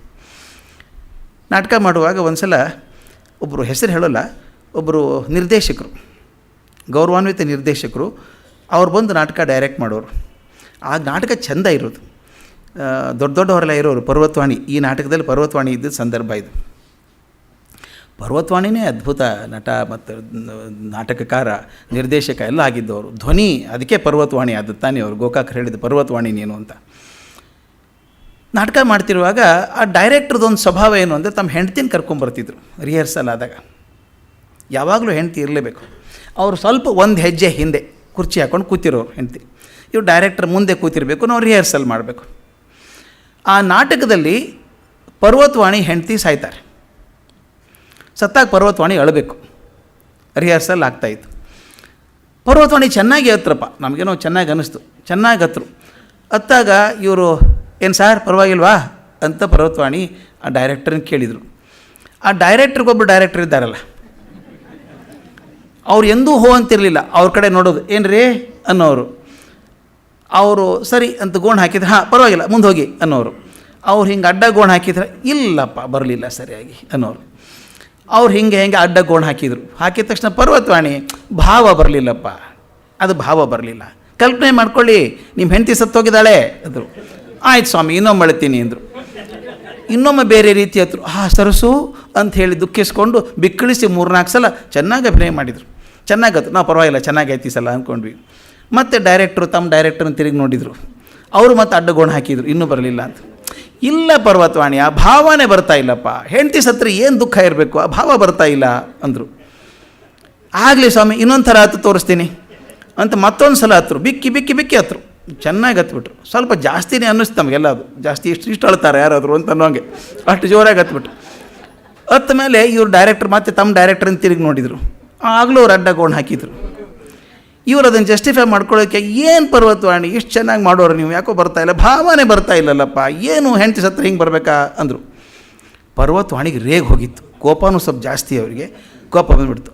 ತಕ್ಷಣ ಹೇಳಿದರು, ಸ್ವಾಮಿ ನಿಜ ಹೇಳ್ತೀನಿ, ಪ್ರಮಾಣ ಮಾಡಿ ಹೇಳ್ತೀನಿ, ನಾನು ಹೆಂಡತಿ ಸತ್ರ ನಾನು ಅಳೋದು ಹೀಗೆ, ನಿಮ್ಮ ಹೆಂಡತಿ ಸತ್ತಾಗಬೇಕಾದ್ರೆ ನೀವು ಬೇರೆ ಹತ್ಕೊಳ್ರಿ ಅಂದರು. ಆಮೇಲೆ ರಿಹರ್ಸಲ್ಗೇನು ತಡೆ ಬರಲಿಲ್ಲ ಅಂತೇನು ಹೇಳಬೇಕಾಗಿಲ್ಲ, ರಿಹರ್ಸಲ್ ಸರ್ಕೊಂಡೋಯ್ತು. ಮುಂದೆ ರಿಹರ್ಸಲ್ ಏನು ತೊಂದರೆ ಆಗಲಿಲ್ಲ. ಈ ಭಾವ ಬರಲಿಲ್ಲ ಅನ್ನೋದಿದೆಯಲ್ಲ, ಈ ಭಾವ ಅವ್ರವ್ರ ಮನಸ್ಸಿನಲ್ಲಿ ಇರುವಂಥದ್ದು. ನಿಮ್ಮ ಮನಸ್ಸಿನ ಭಾವ ನಾನು ಹೇಗೆ ತರಲಿ? ಆದಷ್ಟು ಹತ್ತಿರ ಬರೋಕ್ಕೆ ಪ್ರಯತ್ನ ಮಾಡೋದಷ್ಟೇ. ಇಲ್ಲಿ ರಘುನಾಥ ರಾಯರ ಮಾತಲ್ಲಿ ನನಗೆ ಇಷ್ಟ ಆಗೋದು ಆ ಭಾವ ಬರಲಿಲ್ಲಲ್ಲ ಅಂದಾಗ ನನಗೆ ತಕ್ಷಣ ನಮಗೆ ಪರ್ವತವಾಣಿ ನೆನಪಾಯಿತು. ಅಚ್ಯುತರಾಯರು ಹೆಡ್ ಮಾಸ್ಟರ್ ಆಗೋ ಕೆಲಸ ಮಾಡಿದವರು ಬೇರೆ ಬೇರೆ ಕಡೆಗೆ. ಆಮೇಲೆ ಅವ್ರು ರಿಟೈರ್ ಆಗಿ ಇಲ್ಲಿ 5th ಮೇನಲ್ಲಿ ಚಾಮರಾಜಪೇಟೆಯಲ್ಲಿ ಬಂದು ಹೇಗೆ ಬರೀತಾರೆ ನೋಡಿ. ಈ ಮಾತನ್ನು ನಾವು ಹೇಳಬೇಕಾದ್ರೆ ಆ ಭಾಷೆಗಿರುವಂಥ ಶಕ್ತಿಯನ್ನು ಗಮನಿಸಬೇಕು. ಓದ್ಕೊಂಡು ಹೋದರೆ ಸಾಲು ಅನಿಸುತ್ತೆ. ನಿಧಾನಕ್ಕೆ ಓದ್ತಾ ಹೋದಾಗ ಪ್ರತಿಯೊಂದು ಏನೋ ಸೂಚಿಸ್ತಾ ಇದೆ. ಅರ್ಥವಿಲ್ಲದೆ ಯಾವ ಪದವನ್ನು ಪ್ರಯೋಗ ಮಾಡಿಲ್ಲ ಡಿ ವಿ ಜಿಯವರು. ಹೇಗೆ ಬರೀತಾರೆ ನೋಡಿ. ವಿಶ್ರಾಂತರಾದ ಮೇಲೆ ಚಾಮರಾಜಪೇಟೆಯ 5ನೇ ಬೀದಿಯಲ್ಲಿಯ ಅಚ್ಚುಕಟ್ಟಾದ ಸ್ವಂತ ಮನೆಯಲ್ಲಿ ನೆಲೆಸಿ ಸಾಹಿತ್ಯ ಸೇವೆಗೆ ತಮ್ಮ ಕಾಲವನ್ನು ವಿನಿಯೋಗಿಸಿದರು. ಎಷ್ಟು ಧ್ವನಿ ಬರುತ್ತೆ ಗೊತ್ತಾ ಅದರೊಳಗೆ. ಮೊದಲು ಜೀವನಕ್ಕೊಂದು ಭದ್ರ ಮಾಡ್ಕೊಂಡಿದ್ರು, ಸರ್ಕಾರಿ ನೌಕರಿ ಮಾಡಿದರು, ರಿಟೈರ್ ಆದರು, ಸ್ವಂತ ಮನೆ, ಅಚ್ಚುಕಟ್ಟಾದ ಸ್ವಂತ ಮನೆ. ಅಷ್ಟೇ, ಅದು ಒಂದಕ್ಕೆ ಅರ್ಥ ಇದೆ, ಅದು ಸುಮ್ಮನೆ ಬರೆಯೋದಲ್ಲ. ತಮ್ಮ ಜೀವನಕ್ಕೊಂದು ಭದ್ರತೆಯನ್ನು ಮಾಡಿಕೊಂಡು ತಮ್ಮ ಉಳಿದ ಕಾಲವನ್ನು ಈಗ ಸಮಾಜ ಸೇವೆ ಕೊಡ್ತೀನಿ ಅಂತ. ಕೆಲವರು ಹಾಗೆ ಮನೆ ಬಿಟ್ಟು ಬರೀ ಸಮಾಜ ಸೇವೆಗೆ ಹೋಗಲಿಲ್ಲ, ಅಷ್ಟು ಚೆನ್ನಾಗಿ ವ್ಯವಸ್ಥೆ ಮಾಡಿಕೊಂಡು ಹೋದರು. ಹೋದಾಗ ಅವ್ರಿಗೆ ಪರಮ ಮಿತ್ರರಾಗಿದ್ದವ್ರು ಇಬ್ಬರು, ಅಚ್ಯುತರಾಯರೊಬ್ಬರು, ಗರಣಿ ವೈಯಾಕರಣಿ ಕೃಷ್ಣಾಚಾರ್ಯರೊಬ್ಬರು. ಅವರಿಬ್ಬರು ಬಹಳ ಸ್ನೇಹಿತರು. ಅವರು ಕೆಲವು ಪುಸ್ತಕನೂ ಬರೆದಿದ್ದಾರೆ, ಭೂ ವಿವರಣೆ ಬಗ್ಗೆ, ಇಸೋಪ್ ನೀತಿ ಬಗ್ಗೆ, ನಿಯೋಗ ವಿಧಿ ಬಗ್ಗೆ ಇಷ್ಟೆಲ್ಲ ಬರೆದು 60 ವರ್ಷಗಳ ಹಿಂದೆ ಪುಸ್ತಕ ಬರೆದಿದ್ದಾರೆ. ಥಿಯೋಸಾಫಿಕಲ್ ಸೊಸೈಟಿಗೆ ಹೋಗಿ ಸಮಾಜ ಸೇವೆ ಮಾಡಬೇಕು ಅಂತ. ಅದರಲ್ಲಿ ಭಾಳ ಮುಖ್ಯವಾಗಿ ಆ್ಯನಿ ಬೆಸೆಂಟ್ ಅವರ ಪ್ರೇರಣೆಯಿಂದ ಸಾಕಷ್ಟು ಕೃತಿಗಳನ್ನು ಬರೆದರು ಅಂತ ಭಾಳ ದೊಡ್ಡ ಮಾತನ್ನು ಹೇಳ್ತಾರೆ. ಅವ್ರ ಮಾತಿನಲ್ಲಿ ಸರಸಿಗಳು, ಸ್ನೇಹದಲ್ಲಿ ಉದಾರಿಗಳು, ಕಷ್ಟಕ್ಕೆ ಸಿಕ್ಕಿದವರಿಗೆ ಉಪಕಾರಿಗಳು. ಆ ಮಾತು ಬರೋ ರೀತಿ ನೋಡಿ ಎಷ್ಟು ಚೆನ್ನಾಗಿರುತ್ತೆ. ಮಾತುಕತೆಯಲ್ಲಿ ಸರಸಿಗಳು, ಸ್ನೇಹದಲ್ಲಿ ಉದಾರಿಗಳು, ಕಷ್ಟಕ್ಕೆ ಸಿಕ್ಕಿದವರಿಗೆ ಉಪಕಾರಿಗಳು, ಜೀವನದ ಎಲ್ಲ ಕ್ಷೇತ್ರಗಳಲ್ಲಿಯೂ ಅಲ್ಲಲ್ಲಿ ಇರಬಹುದಾದ ಸ್ವಾರಸ್ಯಗಳನ್ನು ಕಂಡು ಅನುಭವಿಸುವುದರಿಂದಲೇ ಜೀವನಕ್ಕೆ ಸಾರ್ಥಕ್ಯ ಎಂದು ನಂಬಿದವರು ರಘುನಾಥರಾಯರು. ಆ ಪಾತ್ರ ಅಷ್ಟು ನಿಂತುಕೊಳ್ಳುತ್ತೆ. ಮುಂದಿನ ನನಗೆ ಸ್ವಲ್ಪ ಅಷ್ಟು ಇಷ್ಟವಾದ ಪಾತ್ರ ವೈಯಾಕರಣಿ ಗರಣಿ ಕೃಷ್ಣಾಚಾರ್ಯರು ಅಂತ. ದೊಡ್ಡ ವ್ಯಾಕರಣ ಪಂಡಿತರು. ಅವರ ತಲಾಂತರಂದು ಬಂದಂಥದ್ದು ವ್ಯಾಕರಣ ಶಾಸ್ತ್ರ, ಅದು ಶಬ್ದಶಾಸ್ತ್ರ ಬಂದದ್ದು ಅವರಿಗೆ. ಇವರು ಬಿ ಕೆ ನಾರಾಯಣರಾವ್ ಹೇಳಿದ್ರಂತೆ, ನನಗೆ ಪೂಜ್ಯರಾಗಿದ್ದವರು ಗರಣಿ ಕೃಷ್ಣಾಚಾರ್ಯರು, ಅವರು ತಮ್ಮ ಮನಸ್ಸಿನ ಮೇಲೆ ಪರಿಣಾಮ ಮಾಡಿದಂಗೆ ಏನು ಯಾರೂ ಮಾಡಿಲ್ಲ ಅಂತ ಹೇಳಿದ್ರಂತೆ. ಆದ್ದರಿಂದ ಇವರ ಆಸಕ್ತಿ ಆ ಕಡೆ ಇತ್ತು. ಈ ಕೃಷ್ಣಾಚಾರ್ಯರು ಬಹಳ ದಿವಸ ಮದ್ರಾಸಿನ ಕ್ರಿಶ್ಚಿಯನ್ ಕಾಲೇಜಲ್ಲಿ ಮತ್ತು ಬೆಂಗಳೂರಿನ ಸೆಂಟ್ರಲ್ ಕಾಲೇಜಲ್ಲಿ ಕನ್ನಡ ಪಂಡಿತರಾಗಿದ್ದವರು. ಆಮೇಲೆ ಸಂಸ್ಕೃತದಲ್ಲಿಯೂ ಕನ್ನಡದಲ್ಲಿಯೂ ಅತ್ಯಂತ ಗ್ರಂಥಗಳನ್ನು ಬರೆದು ಬಹಳ ಪ್ರಸಿದ್ಧರಾಗಿದ್ದಂಥವ್ರು ಅವರು. ಬಹುಶಃ ಇದೊಂದೇ ನಾನು ಜೀವನ ಚರಿತ್ರೆ ನೋಡಿ ವ್ಯಕ್ತಿ ಚಿತ್ರದಲ್ಲಿ ಡಿ ವಿ ಜಿ ಹುಟ್ಟಿದ ದಿನವನ್ನು ಬರೆದಿದ್ದಾರೆ. ಸಾಮಾನ್ಯವಾಗಿ ಹುಟ್ಟಿದ ದಿನ ತಾರೀಕು ಇಂಥ ಕ್ಷಣ ಅಂತ ಬರೆಯೋಲ್ಲ. ಇಲ್ಲಿ ಹೇಗೆ ಬರೆದಿದ್ದಾರೆ ನೋಡಿ. ಕೃಷ್ಣಾಚಾರ್ಯರು ಕ್ರಿಸ್ತಶಕ 1855 ಸಮನಾದ ನಳ ಸಂವತ್ಸರದ ವೈಶಾಖ ಶುದ್ಧ ಪಾಡ್ಯಮಿ ದಿವಸ ಜನಿಸಿದರು. ಬಹುಶಃ ವೈಯಾಕರಣಿಗಳಿಗೆ ಚೆನ್ನಾಗಿ ಬರೀಬೇಕು ಅಂತ ಅನಿಸ್ತು ಅಂತ ಬರೆದಿದ್ದಾರೆ. ಅದನ್ನು ಎಲ್ಲ ಬರೆದು ಅವರು ತಾತಂದರು ಮಹೀಶೂರ ಪುರವಾಸಿ ಶ್ರೀಮದ್ ವೈಯಾಕರಣ ವ್ಯಾಸ ಕೃಷ್ಣಾಚಾರ್ಯರು ಅಂತ. ಆಮೇಲೆ ಅವರ ತಂದೆಗಳು ಪರಗೀಪುರಿ ಸನ್ನಿಹಿತ ಗರಣಿ ಗ್ರಾಮ ವಾಸ್ತವ್ಯ ವೈಯಾಕರಣಿ ತಿಮ್ಮಣ್ಣಾಚಾರ್ಯರು ಅಂತ. ವ್ಯಾಕರಣ ಅವರು ಬಹುಶಃ ರಕ್ತದಲ್ಲೇ ಬಂದುಬಿಟ್ಟಿತ್ತು ಅನಿಸುತ್ತೆ, ಅದು ಬರೆದಿದ್ದಾರೆ ಅವರು. ಅದಕ್ಕೆ ಮಗನಿಗೆ ತಮ್ಮಣ್ಣಾಚಾರ್ಯರು ಅಂತ ಅವ್ರ ಮಗ ಒಬ್ಬರು, ಅಜ್ಜನ ಹೆಸರು ಮೊಮ್ಮಗನಿಗಿಟ್ಟು ತಮ್ಮಣ್ಣಾಚಾರ್ಯರು ನಮ್ಮ ರಂಗನಾಥ್ ಶರ್ಮರ ಗುರುಗಳು. ನಮ್ಮೇನು ರಂಗನಾಥ್ ಶರ್ಮರ ಗುರುಗಳು ಅವರು ಎಷ್ಟು ದೊಡ್ಡವರು ಅಂತಂದರೆ ಕನ್ನಡ ಕಲಿಬೇಕು ಅಂತ ಹೇಳಿ ಸುಬ್ರಹ್ಮಣ್ಯ ಶಾಸ್ತ್ರಿಗಳ ಕಡೆ ಬಂದರಂತೆ. ಸಿದ್ಧಾಂತಿ ಸುಬ್ರಹ್ಮಣ್ಯ ಸ್ವಾಮಿಗಳ ಕಡೆ ಬಂದರಂತೆ, ಶಾಸ್ತ್ರಿಗಳ ಕಡೆ ಬಂದರು. ಅವ್ರ ಕಡೆಯಿಂದ ಕನ್ನಡ ಪದ್ಯ ಗದ್ಯ ಕಾವ್ಯಗಳನ್ನು ಕಲ್ಕೊಂಡು ತುಂಬ ಸೇವೆ ಮಾಡಿದರು. ಈಗ ಸುಬ್ರಹ್ಮಣ್ಯ ಶಾಸ್ತ್ರಿಗಳ ಮಕ್ಕಳೇ ಮಹಾಮಹೋಪಾಧ್ಯಾಯ ಸಿದ್ಧಾಂತಿ ಶಿವಶಂಕರ ಶಾಸ್ತ್ರಿಗಳು, ಬಿಜಾಪುರ ಸಾಹಿತ್ಯ ಸಮ್ಮೇಳನಕ್ಕೆ ಅಧ್ಯಕ್ಷರಾಗಿದ್ದಂಥವರು. ಕೃಷ್ಣಾಚಾರ್ಯರು ಸಾಕಷ್ಟು ಕೃತಿಗಳನ್ನು ಬರೆದರು. ಸಂಸ್ಕೃತ ವ್ಯಾಕರಣ, ಕನ್ನಡ ಕಾವ್ಯ, ಧರ್ಮ ವಿಚಾರ, ಆರೋಗ್ಯ ವಿಚಾರ, ಆರೋಗ್ಯದ ಬಗ್ಗೆ ಬಹಳ ಮುಖ್ಯ, ಚೆನ್ನಾಗಿ ಬರೆದಿದ್ದಾರೆ. ಅವರು 23ನೇ ವಯಸ್ಸಿಗೆ ಪುಸ್ತಕ ಬರೆದಿದ್ದರಂತೆ, ಶಬ್ದರತ್ನಾವಳಿ ಅಂತ. ಸಂಸ್ಕೃತದ ಬಗ್ಗೆ ಯಾರಾದರೂ ಸಂಸ್ಕೃತ ಕಲಿಯೋರಿಗೆ ಅದೊಂದು ಪ್ರವೇಶ ಮಾರ್ಗದರ್ಶಿನಿ ಅಂತ ಬರೀತಾರೆ ಡಿ ವಿ ಜಿ. ಪ್ರವೇಶ ಮಾರ್ಗದರ್ಶಿನಿ ಆಗಾಗಲೇ 4 ಎಡಿಷನ್ ತೊಗೊಂಡಿತ್ತಂತೆ. ಅದು ಆಗಿನ ಕಾಲದಲ್ಲಿ ಪುಸ್ತಕ ಮಾರಾಟ ಆಗೋದಂಥ ಕಾಲದಲ್ಲಿ 4 ಎಡಿಷನ್ ಪುಸ್ತಕ ಆಗಿತ್ತು. ಅದು ಬರೀತಾರೆ ಹೇಗೆಂದರೆ ಅದು ನಾಮಪದ, ಸಂಧಿ, ವಿಭಕ್ತಿ, ಸಮಾಸ, ಧಾತು, ಆಖ್ಯಾತ ಪ್ರತ್ಯಯ ಮುಂತಾದ ಭಾಷಾಂಶಗಳ ಸ್ವರೂಪ ಕಾರ್ಯಗಳನ್ನು ಕುರಿತು ತಿಳುವಳಿಕೆಯನ್ನು ಒದಗಿಸುವಂಥ ಪುಸ್ತಕ. ಸ್ವಲ್ಪದರಲ್ಲಿ ಬಹುವನ್ನು ಕ್ರಮವಿವೇಚನೆಯಿಂದ ಸಂಗ್ರಹಿಸಿರುವುದು ಕೃಷ್ಣಾಚಾರ್ಯ ಚತುರತೆ. ಭಾಷೆ ಪ್ರಯೋಗದಲ್ಲಾಗಲಿ ಅದನ್ನು ಹೇಳುವಾಗಲೇ ತುಂಬ ಚೆನ್ನಾಗಿ ಮಾಡಿದ್ದಾರೆ ಅಂತ. ಈ ಮುಂದಿನ ಭಾಗ ಸ್ವಲ್ಪ ತಮಾಷೆ ಆಗಿರುವಂಥದ್ದು, ಸ್ವಾರಸ್ಯವಾಗಿರುವಂಥದ್ದು. ಕೃಷ್ಣಾಚಾರ್ಯರು ಸಣ್ಣವರಿದ್ದಾಗ ಪಾಪ ಆರೋಗ್ಯ ಚೆನ್ನಾಗಿರಲಿಲ್ಲಂತೆ. ಅವ್ರಿಗೇನೋ ಜೀರ್ಣಾಂಗಕ್ಕೆ ಸಂಬಂಧಪಟ್ಟಂಥ ಏನೋ ಒಂದು ವ್ಯಾಧಿ ಇತ್ತು ಅಂತ ಭಾಳ ಸಲ ಡಾಕ್ಟ್ರ್ ಕಡೆ ಹೋಗಿ ಔಷಧಿ ಎಲ್ಲ ತೊಗೊಂಡಿದ್ದಾರೆ. ಯಾವುದರಿಂದ ಗುಣ ಆಗಲಿಲ್ಲಂತೆ. ಅದಕ್ಕೆ ಅವ್ರ ಮಾತು ಹೆಂಗಿದೆ ನೋಡಿ. ಬಗೆ ಬಗೆಯ ಚಿಕಿತ್ಸೆಗಳನ್ನು ಮಾಡಿಸಿಕೊಂಡು ಯಾವುದರಿಂದಲೂ ಗುಣ ಕಾಣದೆ ಕಡೆಗೆ ತಮ್ಮದೇ ಆದ ಒಂದು ಆಹಾರ ಕ್ರಮವನ್ನು ಗೊತ್ತು ಮಾಡಿಕೊಂಡು ಅದರಿಂದ ಆರೋಗ್ಯ ಭಾಗ್ಯವನ್ನು ಪಡೆದಿದ್ದರು. ಈ ಊಟದಿಂದನೇ ತೊಂದರೆ ಅಂಥೇಳಿ ಸರಿಯಾಗಿ ಒಂದು ಊಟದ ವ್ಯವಸ್ಥೆ ಮಾಡ್ಕೊಂಡು ಹಾಗಿದ್ದರಂತೆ. ಆ ಆಹಾರ ಕ್ರಮಕ್ಕೆ ಅವರು ಹವ್ಯಪಾಕ ಪದ್ಧತಿ ಎಂದು ಹೆಸರಿಟ್ಟಿದ್ದರು. ಹವ್ಯಪಾಕ ಪದ್ಧತಿ ಅಂತ ಮುಂದಿನ ಸಾಲು ಭಾಳ ಮುಖ್ಯ. ಅದರಲ್ಲಿ ಪನ್ ಇದೆ, ಹ್ಯೂಮರ್ ಇದೆ, ಪಂಚ್ ಇದೆ, ಎಲ್ಲ ಇದೆ ಅದರೊಳಗೆ. ಹೇಗಿದೆ ನೋಡಿ. ನಾನು ಅವರನ್ನು ನೋಡಿದ್ದು ಅವರು ಹೊಸ ಪದ್ಧತಿಯನ್ನು ಅವಲಂಬಿಸಿದ ಮೇಲೆ. ಈ ಹವ್ಯಪಾಕ ಪದ್ಧತಿಯನ್ನು ಶುರು ಮಾಡಿದ ಮೇಲೆ ನಾನು ಕೃಷ್ಣಾಚಾರ್ಯ ನೋಡಿದ್ದು ಅಂಥೇಳಿ ಮುಂದೆ. ಆಗ ಅವರನ್ನು ನೋಡಿದವರಿಗೆ ಕೃಷ್ಣಾಚಾರ್ಯರು ರೋಗದಿಂದ ನರಳಿದ್ದವರು ಎಂದು ಯಾರಾದರೂ ಹೇಳಿದ್ದಿದ್ದರೆ ಆ ಮಾತನ್ನು ಕೇಳಿದವರು ನಂಬಲಾಗುತ್ತಿರಲಿಲ್ಲ. ಅಂದರೆ ಈಗ ಆರೋಗ್ಯ ಅಷ್ಟು ಚೆನ್ನಾಗಿತ್ತು ಅಂತ, ಅದನ್ನು ಆರೋಗ್ಯ ಚೆನ್ನಾಗಿರೋ ನಂಬೋದೇ ಸಾಧ್ಯ ಇಲ್ಲ ಅಂತ. ಅಷ್ಟು ಸತ್ವವು ಕಾಂತಿಯೂ ಅವರ ಆಕಾರ ಚರ್ಯಗಳಲ್ಲಿ ಎದ್ದು ಕಾಣುತ್ತಿದ್ದವು. ಆ ಪಾಕ ಪದ್ಧತಿ ಬಗ್ಗೆನೇ ಪುಸ್ತಕನೂ ಬರೆದಿದ್ದಾರೆ ಅವರು. ಇದನ್ನು ಹೇಳುವಾಗ ನನ್ನ ನೆನಪಾದದ್ದು ಡಿ ವಿ ಜಿ ಅವ್ರು ಬರೆದದ್ದು ಬೇರೆ ಕಡೆ ಬರೆದಿದ್ದು ಭಾಳ ಚೆನ್ನಾಗಿರುವಂಥದ್ದು. ಒಂದು ಸಲ ವಿದ್ವಾನ್ ಎಂ ರಂಗನಾಥ್ ಶರ್ಮರು ಅವ್ರ ಕಡೆ ಹೋದಾಗ ಇವರು ಕೇಳಿದ್ರಂತೆ, ಡಿ ವಿ ಜಿ ಕೇಳಿದ್ರಂತೆ, ಶರ್ಮಾ ನಿಮಗೆ ವೈಯಾಕರಣಿ ಗರಣಿ ಕೃಷ್ಣಾಚಾರ್ಯರು ತಿಳಿದಿದ್ದರೋ ಅಂತ ಕೇಳಿದ್ರಂತೆ. ಇಲ್ಲ ಆದರೆ ಅವರ ಪುತ್ರ ತಿಮ್ಮಣ್ಣಾಚಾರ್ಯರು ನನ್ನ ಗುರುಗಳು ಅಂತ ಇವರು ಹೇಳಿದ್ರಂತೆ ರಂಗನಾಥ್ ಶರ್ಮರು. ಡಿ ವಿ ಜಿ ಹೇಳಿದ ಮಾತು ಭಾಳ ಚೆನ್ನಾಗಿದೆ. ಶರ್ಮಾ, ನಾನು ವ್ಯಾಕರಣ ಕಲಿಯಲು ಕೃಷ್ಣಾಚಾರ್ಯರನ್ನು ಆಶ್ರಯಿಸಿದೆ. ವ್ಯಾಕರಣ ಕಲಿಬೇಕು ಅಂತ ಹೋದೆ. ಮಹನೀಯರಾದ ಅವರಿಂದ ನನಗೆ ಶಬ್ದಶಾಸ್ತ್ರದ ಆಚಾರ್ಯತ್ವ ಬರಲಿಲ್ಲ. ಶಬ್ದಶಾಸ್ತ್ರದ ಆಚಾರ್ಯತ್ವ ಬರಲಿಲ್ಲ. ಸೂಪಶಾಸ್ತ್ರದ ಆಚಾರ್ಯತ್ವ ಬಂದಿತು. ಸೂಪ ಅಂದರೆ ಊಟಶಾಸ್ತ್ರದ ಆಚಾರ್ಯತ್ವ ಬಂತು. ಅಂಥ ಸಜ್ಜನ ಮಾಧ್ವರ ಅಡುಗೆ ರುಚಿ ನಾಲಿಗೆಗೆ ಊರಿತೆ ವಿನಃ ಅಮರವಾಣಿ ನೆಲೆ ಹಿಡಿಯಲಿಲ್ಲ. ಆ ಸಜ್ಜನರಾದ ಮಾಧ್ವರ ಮನೆ ಊಟ ರುಚಿಸ್ತೇ ಹೊರತಾಗಿ ಅದಾಗಲಿಲ್ಲ ಅಂತ ಹೇಳಿ ಒಂದು ಪದ್ಯ ಹೇಳ್ತಾರೆ. ಬರೆದದ್ದು ಅವರೇ ಬರೆದದ್ದು, ಎಷ್ಟು ಚೆನ್ನಾಗಿದೆ. ವಿನೋದ ಪದ್ಯ ಬರೆದಿದ್ದಾರೆ. ನ ವೇದಾಂತೆ ಗಾಢ ನಚ ಪರಿಚಿತಂ ಶಬ್ದಶಾಸ್ತ್ರಂ ನವ ತರ್ಕೆ ವೇದೆ ನಚ ಸರಸತ ಕಾವ್ಯ ನಿವಹೆ ವಯಂ. ಇದು ಮುಂದೆ ಕೇಳಬೇಕಾದ್ದು. ವಯಂ ಶ್ರೀಮದ್ ಬ್ಯಾಳಿ ಹುಳಿ ಪಳದ್ಯ ಕೋಸುಂಬ್ರಿತೋವಿ ಹಯಗ್ರಿ ವಂಬೋಡಿ ಕರಿಗಡಬು ದಧ್ಯನ್ಯ ಸರಸಿಕಾಹ ಅಂತ ಇದು ಪದ್ಯ ಬರೆದದ್ದು ಡಿ ವಿ ಜಿ.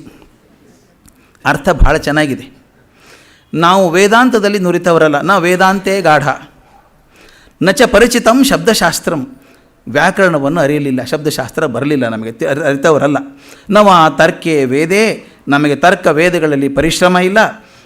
ನಚ ಸರಸತ ಕಾವ್ಯನಿವಹೆ, ನಮಗೆ ಕಾವ್ಯದಲ್ಲಿ ಸಾಹಿತ್ಯದಲ್ಲಿ ಸರಸತೆ ಇಲ್ಲ. ಎದರಲ್ಲಿ ಬಂತು ಅಂದರೆ ಕೇವಲಂ ಶ್ರೀಮದ್ ಬೇಳೆ ಹುಳಿ. ಇದನ್ನು ಗಮನಿಸ್ಬೇಕು, ಬರೇ ಬೇಳೆ ಹುಳಿ ಅಲ್ಲ ಇದು. ಬರೇ ಬೇಳೆ ಹುಳಿ ಅಂದರೆ ಯಾವುದೋ ಹೋಟೆಲ್ ಸಾಂಬಾರು ಆದಂಗೆ ಅನಿಸುತ್ತೆ. ಇದು ಮಾಧುರ್ ಮನೆ ಹುಳಿ ಅಂದರೆ ಅದು ಶ್ರೀಮದ್ ಬೇಳೆ ಹುಳಿ ಅನ್ಬೇಕು. ಅದಕ್ಕೆ ಶ್ರೀಮದ್ ಗಂಭೀರ ಬ್ಯಾಳಿ ಹುಳಿ ಅನ್ಬೇಕು. ಅದಕ್ಕೆ ಬ್ಯಾಳಿ ಹುಳಿ ಅಂದರೆ ಅದ್ಭುತ ಅದು. ಅದಕ್ಕೆ ಬರೀ ಹಾಗೆ ಅನ್ನೋಂಗಿಲ್ಲ ಅಂಥೇಳಿ ಶ್ರೀಮದ್ ಬ್ಯಾಳಿ ಹುಳಿ ಪಳದ್ಯ ಕೋಸುಂಬ್ರಿ ತವ್ವಿ ಹಯಗ್ರೀವ ಅಂಬೋಡಿ ಕರಿಗಡಬು ಇವೆಲ್ಲ ಗೊತ್ತಾಗುತ್ತೆ.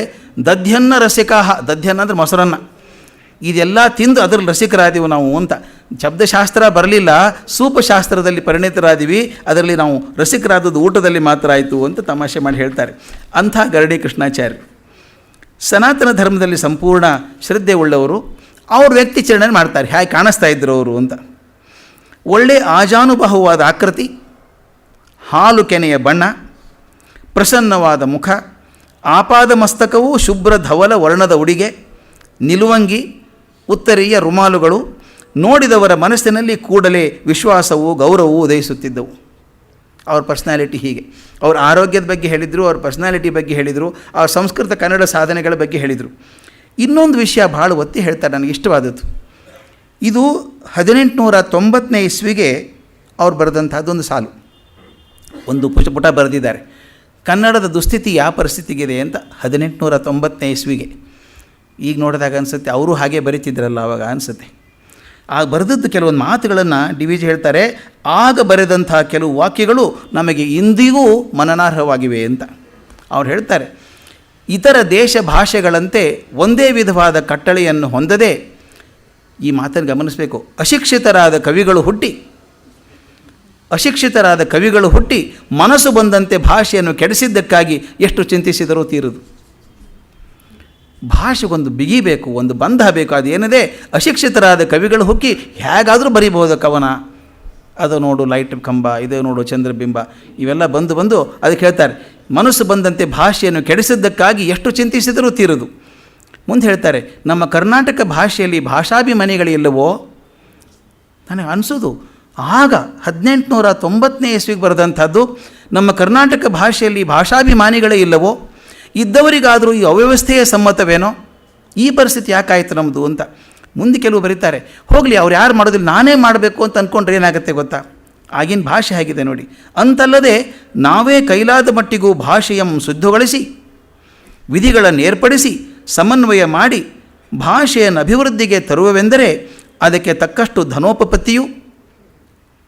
ಧನೋಪಪತ್ತಿಯು ರಾಜಕೀಯ ಸಹಾಯವೂ ಜೀವನ ಸ್ವಾಸ್ಥ್ಯವೂ ಇಲ್ಲವು. ಈ ಮೂರೂ ಇಲ್ಲ ಅಂತ ನೋಡಿ. ಇವತ್ತಿಗೂ ಆ ಪರಿಸ್ಥಿತಿ ಇದೆ.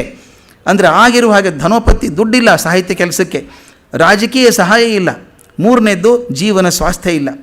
ಇನ್ನು ಕೇವಲ ಕೀರ್ತಿ ಕಾಮರಾಗಿಯೂ ಶ್ರಮಪಟ್ಟು ಗ್ರಂಥಗಳನ್ನು ರಚಿಸಿ ಪ್ರಕಟಿಸುವೆಂದರೆ ಈ ಕಾಲದಲ್ಲಿ ಸರ್ವೇ ಯಜಮಾನ ಸರ್ವೇ ಋತ್ವಿಜಃ ಎಂಬಂತೆ ಬರಹ ಬಂದವರೆಲ್ಲರೂ ಕವಿಗಳು. ಇದೆಷ್ಟು ಚೆನ್ನಾಗಿದೆ ಬರೆದದ್ದು, ಹೇಗಿದೆ ಪರಿಸ್ಥಿತಿ. ಬರಹ ಬಂದವರೆಲ್ಲರೂ ಕವಿಗಳು, ಓದಲ್ ಬಂದವರೆಲ್ಲರೂ ಉಪನ್ಯಾಸಕರು, ಯಕ್ಷಗಾನ ಕಾವ್ಯ ಮಾಲಾದಿಗಳನ್ನು ಓದುವ ಶಾಲಾ ವಿದ್ಯಾರ್ಥಿಗಳೆಲ್ಲರೂ ಪಂಡಿತರು, ಪಾಠಶಾಲೆಯಂ ಬಿಟ್ಟು ಬಂದೆಲ್ಲರೂ ಒಡನೆಯ ಪರೀಕ್ಷಕರು. ಪರೀಕ್ಷೆ ಮುಗಿದ ತಕ್ಷಣ ಅವರು ಪರೀಕ್ಷೆ ಬಿಡ್ತಾರೆ. ಮತ್ತು ಕೆಲವರು ಏತದ್ ಭಾಷಾ ಲೇಷ ಶೂನ್ಯರಾಗಿದ್ದರೂ ಅದಕ್ಕವರು ವಿಚಾರಕರು, ರೋಧಕರು, ನಿಯಾಮಕರು, ಕೋಶಾವಿಧಾನ ಲಕ್ಷಣರು ಆಗಿರಲು ತತ್ ಪ್ರಾಮಾಣ್ಯವುಳ್ಳ ಈ ಜನಗಳ ನಡುವೆ ಜೀವಿಸುವ ನಮಗೆ ಭಾಳ ಕಷ್ಟ ಇದೆ. ಶ್ವಾನಾರೋಹೆ ಕುತ್ಸೌಖ್ಯಂ ಪತನೆ ಅವಮಾನಿತ ಅಂತ. ಕೂತಿದ್ದೆ ನಾಯಿ ಮೇಲೆ, ಬೀಳೋದಕ್ಕೆ ಯಾಕೆ ನಾಚಿಕೆ ಎಂಬಂತೆ ಅಕಿಂಚಿತ್ರವಾದ ಈ ಅಕೀರ್ತಿ ಏತಕ್ಕೆ ಎಂದು ಸುಮ್ಮನಿರುವುದೇ ನಷ್ಟವು. ನಮಗೆ ಈ ಪರಿಸ್ಥಿತಿ ಆಗಿದೆ ಅಂತ ಆಗಿನ ಕಾಲಕ್ಕೆ ಹೇಳ್ತಾರೋ. ಆಗಿನ ಕಾಲ ಚಿಂತೆ ಹೇಗಿತ್ತು ಅದು ಹೇಳ್ತಾರೆ. ಕರ್ನಾಟಕ ಸಾಹಿತ್ಯ ಪರಿಷತ್ತಿನ ಸ್ಥಾಪನೆ ಸಂದರ್ಭದಲ್ಲಿ ಅಷ್ಟು ಕೆಲಸ ಮಾಡಿದಂಥವರು, ಆದರೆ ಭಾಳ ದಿವಸ ಇರಲಿಲ್ಲ ಅವರು, ಸ್ವಲ್ಪ ದಿವಸಕ್ಕೆ ತೀರ್ಕೊಂಡ್ಬಿಟ್ರು ಅವರು ಅಂತ ಹೇಳ್ತಾರೆ. ಮುಂದಿನ ಪಾತ್ರ ನನ್ನ ಮಟ್ಟಿಗೆ ಭಾಳ ಮುಖ್ಯವಾದಂಥ ಪಾತ್ರ, ನನಗೆ ಇಷ್ಟವಾದಂಥ ಪಾತ್ರ ಎಮ್.ಆರ್. ಶ್ರೀನಿವಾಸ ಮೂರ್ತಿಯವ್ರದ್ದು ಅಂತ. ಎಮ್.ಆರ್. ಶ್ರೀನಿವಾಸ ಮೂರ್ತಿಯವ್ರ ಬಗ್ಗೆ ಡಿ ವಿ ಜಿ ಮೊದಲೇ ಮಾತೇ ಬರೀತಾರೆ, ಹೇಗಿದ್ದರು ಪರ್ಸ್ನಾಲಿಟಿ ಅವ್ರದ್ದು ಅಂತ. 60 ಆದರೂ ದೇಹದಲ್ಲಿಯೂ ಮನಸ್ಸಿನಲ್ಲಿಯೂ 30 ವರ್ಷದವನಂತೆ ಇದ್ದಾತ ನನ್ನ ಪ್ರೀತಿಯ ಸ್ನೇಹಿತ ಎಮ್.ಆರ್. ಶ್ರೀನಿವಾಸ ಮೂರ್ತಿ. 60 30 ರಂಗೆ ಕಾಣಿಸ್ತಾ ಇದ್ರಂತೆ. ಆತನನ್ನು ನೆನೆಸಿಕೊಂಡರೆ ಈಗಲೂ ನನಗೆ ಅಳು ಬರುತ್ತದೆ. ಶ್ರೀನಿವಾಸ ಮೂರ್ತಿ ಸುಖ ಸಂತೋಷಗಳಲ್ಲಿ ಬೆಳೆದಾತ. ಆತನ ತಂದೆ ರಾಮಚಂದ್ರಾಯರು ಅಮಲ್ದಾರರಾಗಿದ್ದವರು. ಶ್ರೀನಿವಾಸ ಮೂರ್ತಿಯು ರಾಮಚಂದ್ರಾಯರಂತೆ ಸ್ಫುರದ್ರೂಪಿ, ಉದಾರಿ, ದೊಡ್ಡ ಕುಟುಂಬಿಕ, ತಂದೆ ತಾಯಿಗಳ ಮಮತೆ ಆದರಗಳಲ್ಲಿ ಬೆಳೆದವನು. ಈ ಬ್ಯಾಕ್ಗ್ರೌಂಡ್ ಹೇಳ್ತಾರೆ. ಇವ್ರು ನೋಡಿದ್ದು ಯಾವಾಗ ಮೊದಲೇ ಸಲ ಅಂದರೆ 1914ನೇ ಇಸ್ವಿಗೆ ಆ ಸೆಂಟ್ರಲ್ ಕಾಲೇಜಲ್ಲಿ ಓದ್ತಿರ್ಬೇಕಾದ್ರೆ ಶಾಮು ಅಂತ ಒಂದು ಪುಸ್ತಕ, ಅದನ್ನು ಪ್ರಿಂಟ್ ಮಾಡಿಸೋಕ್ಕೆ DVGಯಲ್ಲಿ ಹೋಗ್ತಿದ್ರು, ಅದೇ ಪ್ರೆಸ್ಸಿಗೆ ಬರ್ತಾಯಿದ್ರಂತೆ. ಆವಾಗ ನೋಡಿದ್ರಂತೆ ಅವ್ರ ಪರ್ಸ್ನಾಲಿಟಿ ಹೇಗಿದೆ ಅಂತ ಬರೀತಾರೆ ನೋಡಿ. ಈಗ ಆಗ ಅವರು ನವ ಯೌವನದಲ್ಲಿದ್ದರು. ಆಗ 1914ನೇ ಇಸ್ವಿಗೆ ಎತ್ತರವಾದ ಆಳು, ಕೆಂಬಿಳುಪಿನ ಮೈಬಣ್ಣ, ನಗುಮುಖ, ಸರಿಗೆಯ ಪಂಚೆ, ಧೋರಣೆಯ ಮಾತು, ಕೈಯಲ್ಲಿ ಸಣ್ಣ ಬೆತ್ತ, ಟಿವಿಯ ನಡಿಗೆ. ಇದನ್ನೆಲ್ಲ ನಾನು ಹಾಗೆ ವಿಶೇಷವಾಗಿ ಗಮನಿಸಲು ಒಂದು ಕಾರಣ ಇತ್ತು. ಅವರ ತಂದೆಗಳು MR ರಾಮಚಂದ್ರಾಯರು ನಮ್ಮೂರಿನ ಅಮಲ್ದಾರರಾಗಿದ್ದರು. DVG ಅಮಲ್ದಾರರಾಗಿದ್ದರು ಊರಿಗೆ. ಮತ್ತು ನನ್ನ ಹತ್ತಿರದ ಹಿರಿಯ ಬಂಧುಗಳೊಬ್ಬರ ಸ್ನೇಹಿತರಾಗಿದ್ದರು. ಮುಂದೊಂದು ಸರ್ಟಿಫಿಕೇಟ್ ಕೊಡ್ತಾರೆ. ನಾನು ಕಂಡಿರುವ ಸ್ಫುರದ್ರೂಪಿಗಳಾದ ಗಂಡಸರಲ್ಲೆಲ್ಲ ಅಗ್ರಗಣ್ಯರಾಗಿದ್ದವರು ರಾಮಚಂದ್ರರಾಯರು. ನಾನು ಎಷ್ಟು ಜನ ಸುಂದರವಾದ ಗಂಡಸರನ್ನು ಕಂಡಿದ್ದು, ಅದರಾಗ ಅಗ್ರಗಣ್ಯರಾಗಿದ್ದವರು ರಾಮಚಂದ್ರರಾಯರು. ಅಂಥವರ ಮಗ ಈತನಾದ್ದರಿಂದ ಈತನ ವಿಷಯದಲ್ಲಿ ನನಗೆ ಕುತೂಹಲವಿತ್ತು, ನೋಡಬೇಕು ಅಂತ ನೋಡಿದ್ರಂತೆ.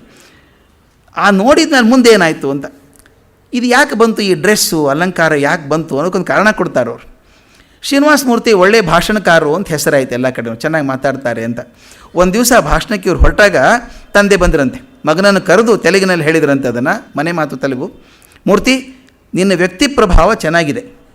ಅಪ್ಪ ಹೇಳಿದ ಮಗನಿಗೆ, ನಿನ್ನ ವ್ಯಕ್ತಿ ಪ್ರಭಾವ ಚೆನ್ನಾಗಿದೆ, ಅದು ಇನ್ನೂ ಚೆನ್ನಾಗಿ ಕಾಣಿಸ್ಬೇಕು. ಈ ಸರಿಗೆಯ ಪಂಚೆಯನ್ನು ಉಟ್ಕೋ, ಈ ಸರಿಗೆಯ ಶಲ್ಯವನ್ನು ಉತ್ತರೀಯವಾಗಿ ಧರಿಸು, ಬೆತ್ತವನ್ನು ಕೈಯಲ್ಲಿ ಹಿಡಿ, ಇನ್ನೂ ಠೀಕಾಗಿರುತ್ತದೆ ಅಂದ್ರಂತೆ. ಅಂದಿನಿಂದ ಮಗ ಸಿಂಗಾರಾಗಿ ಹೊರಟ ಅಂತ, ಅವತ್ತಿಂದ ಮಗ ಸಿಂಗಾರಾಗಿ ಹೊರಟ ಅಂತ. ಅಪ್ಪ ಮಗನಿಗೆ ಹೇಳ್ತಾರೆ, ಹೀಗೆ ಚಂದ ಕಾಣಿಸ್ತಿ, ಇದು ಸ್ವಲ್ಪ ಮಾಡ್ಕೊ, ರೆಡಿ ಮಾಡ್ಕೊ ನೀನು ಅಂತ ಹೇಳ್ತಾರೆ. ಮೊದಲನೇ ಸಲ ಇವರು ಕಂಡ 14ನೇ ಇಸ್ವಿಗೆ ಅಂತ ಹೇಳಿದ್ನಲ್ಲ, ಅವಾಗಿನ್ನೂ ಸೆಂಟ್ರಲ್ ಕಾಲೇಜಲ್ಲಿ ಓದ್ತಾ ಇದ್ರಂತೆ.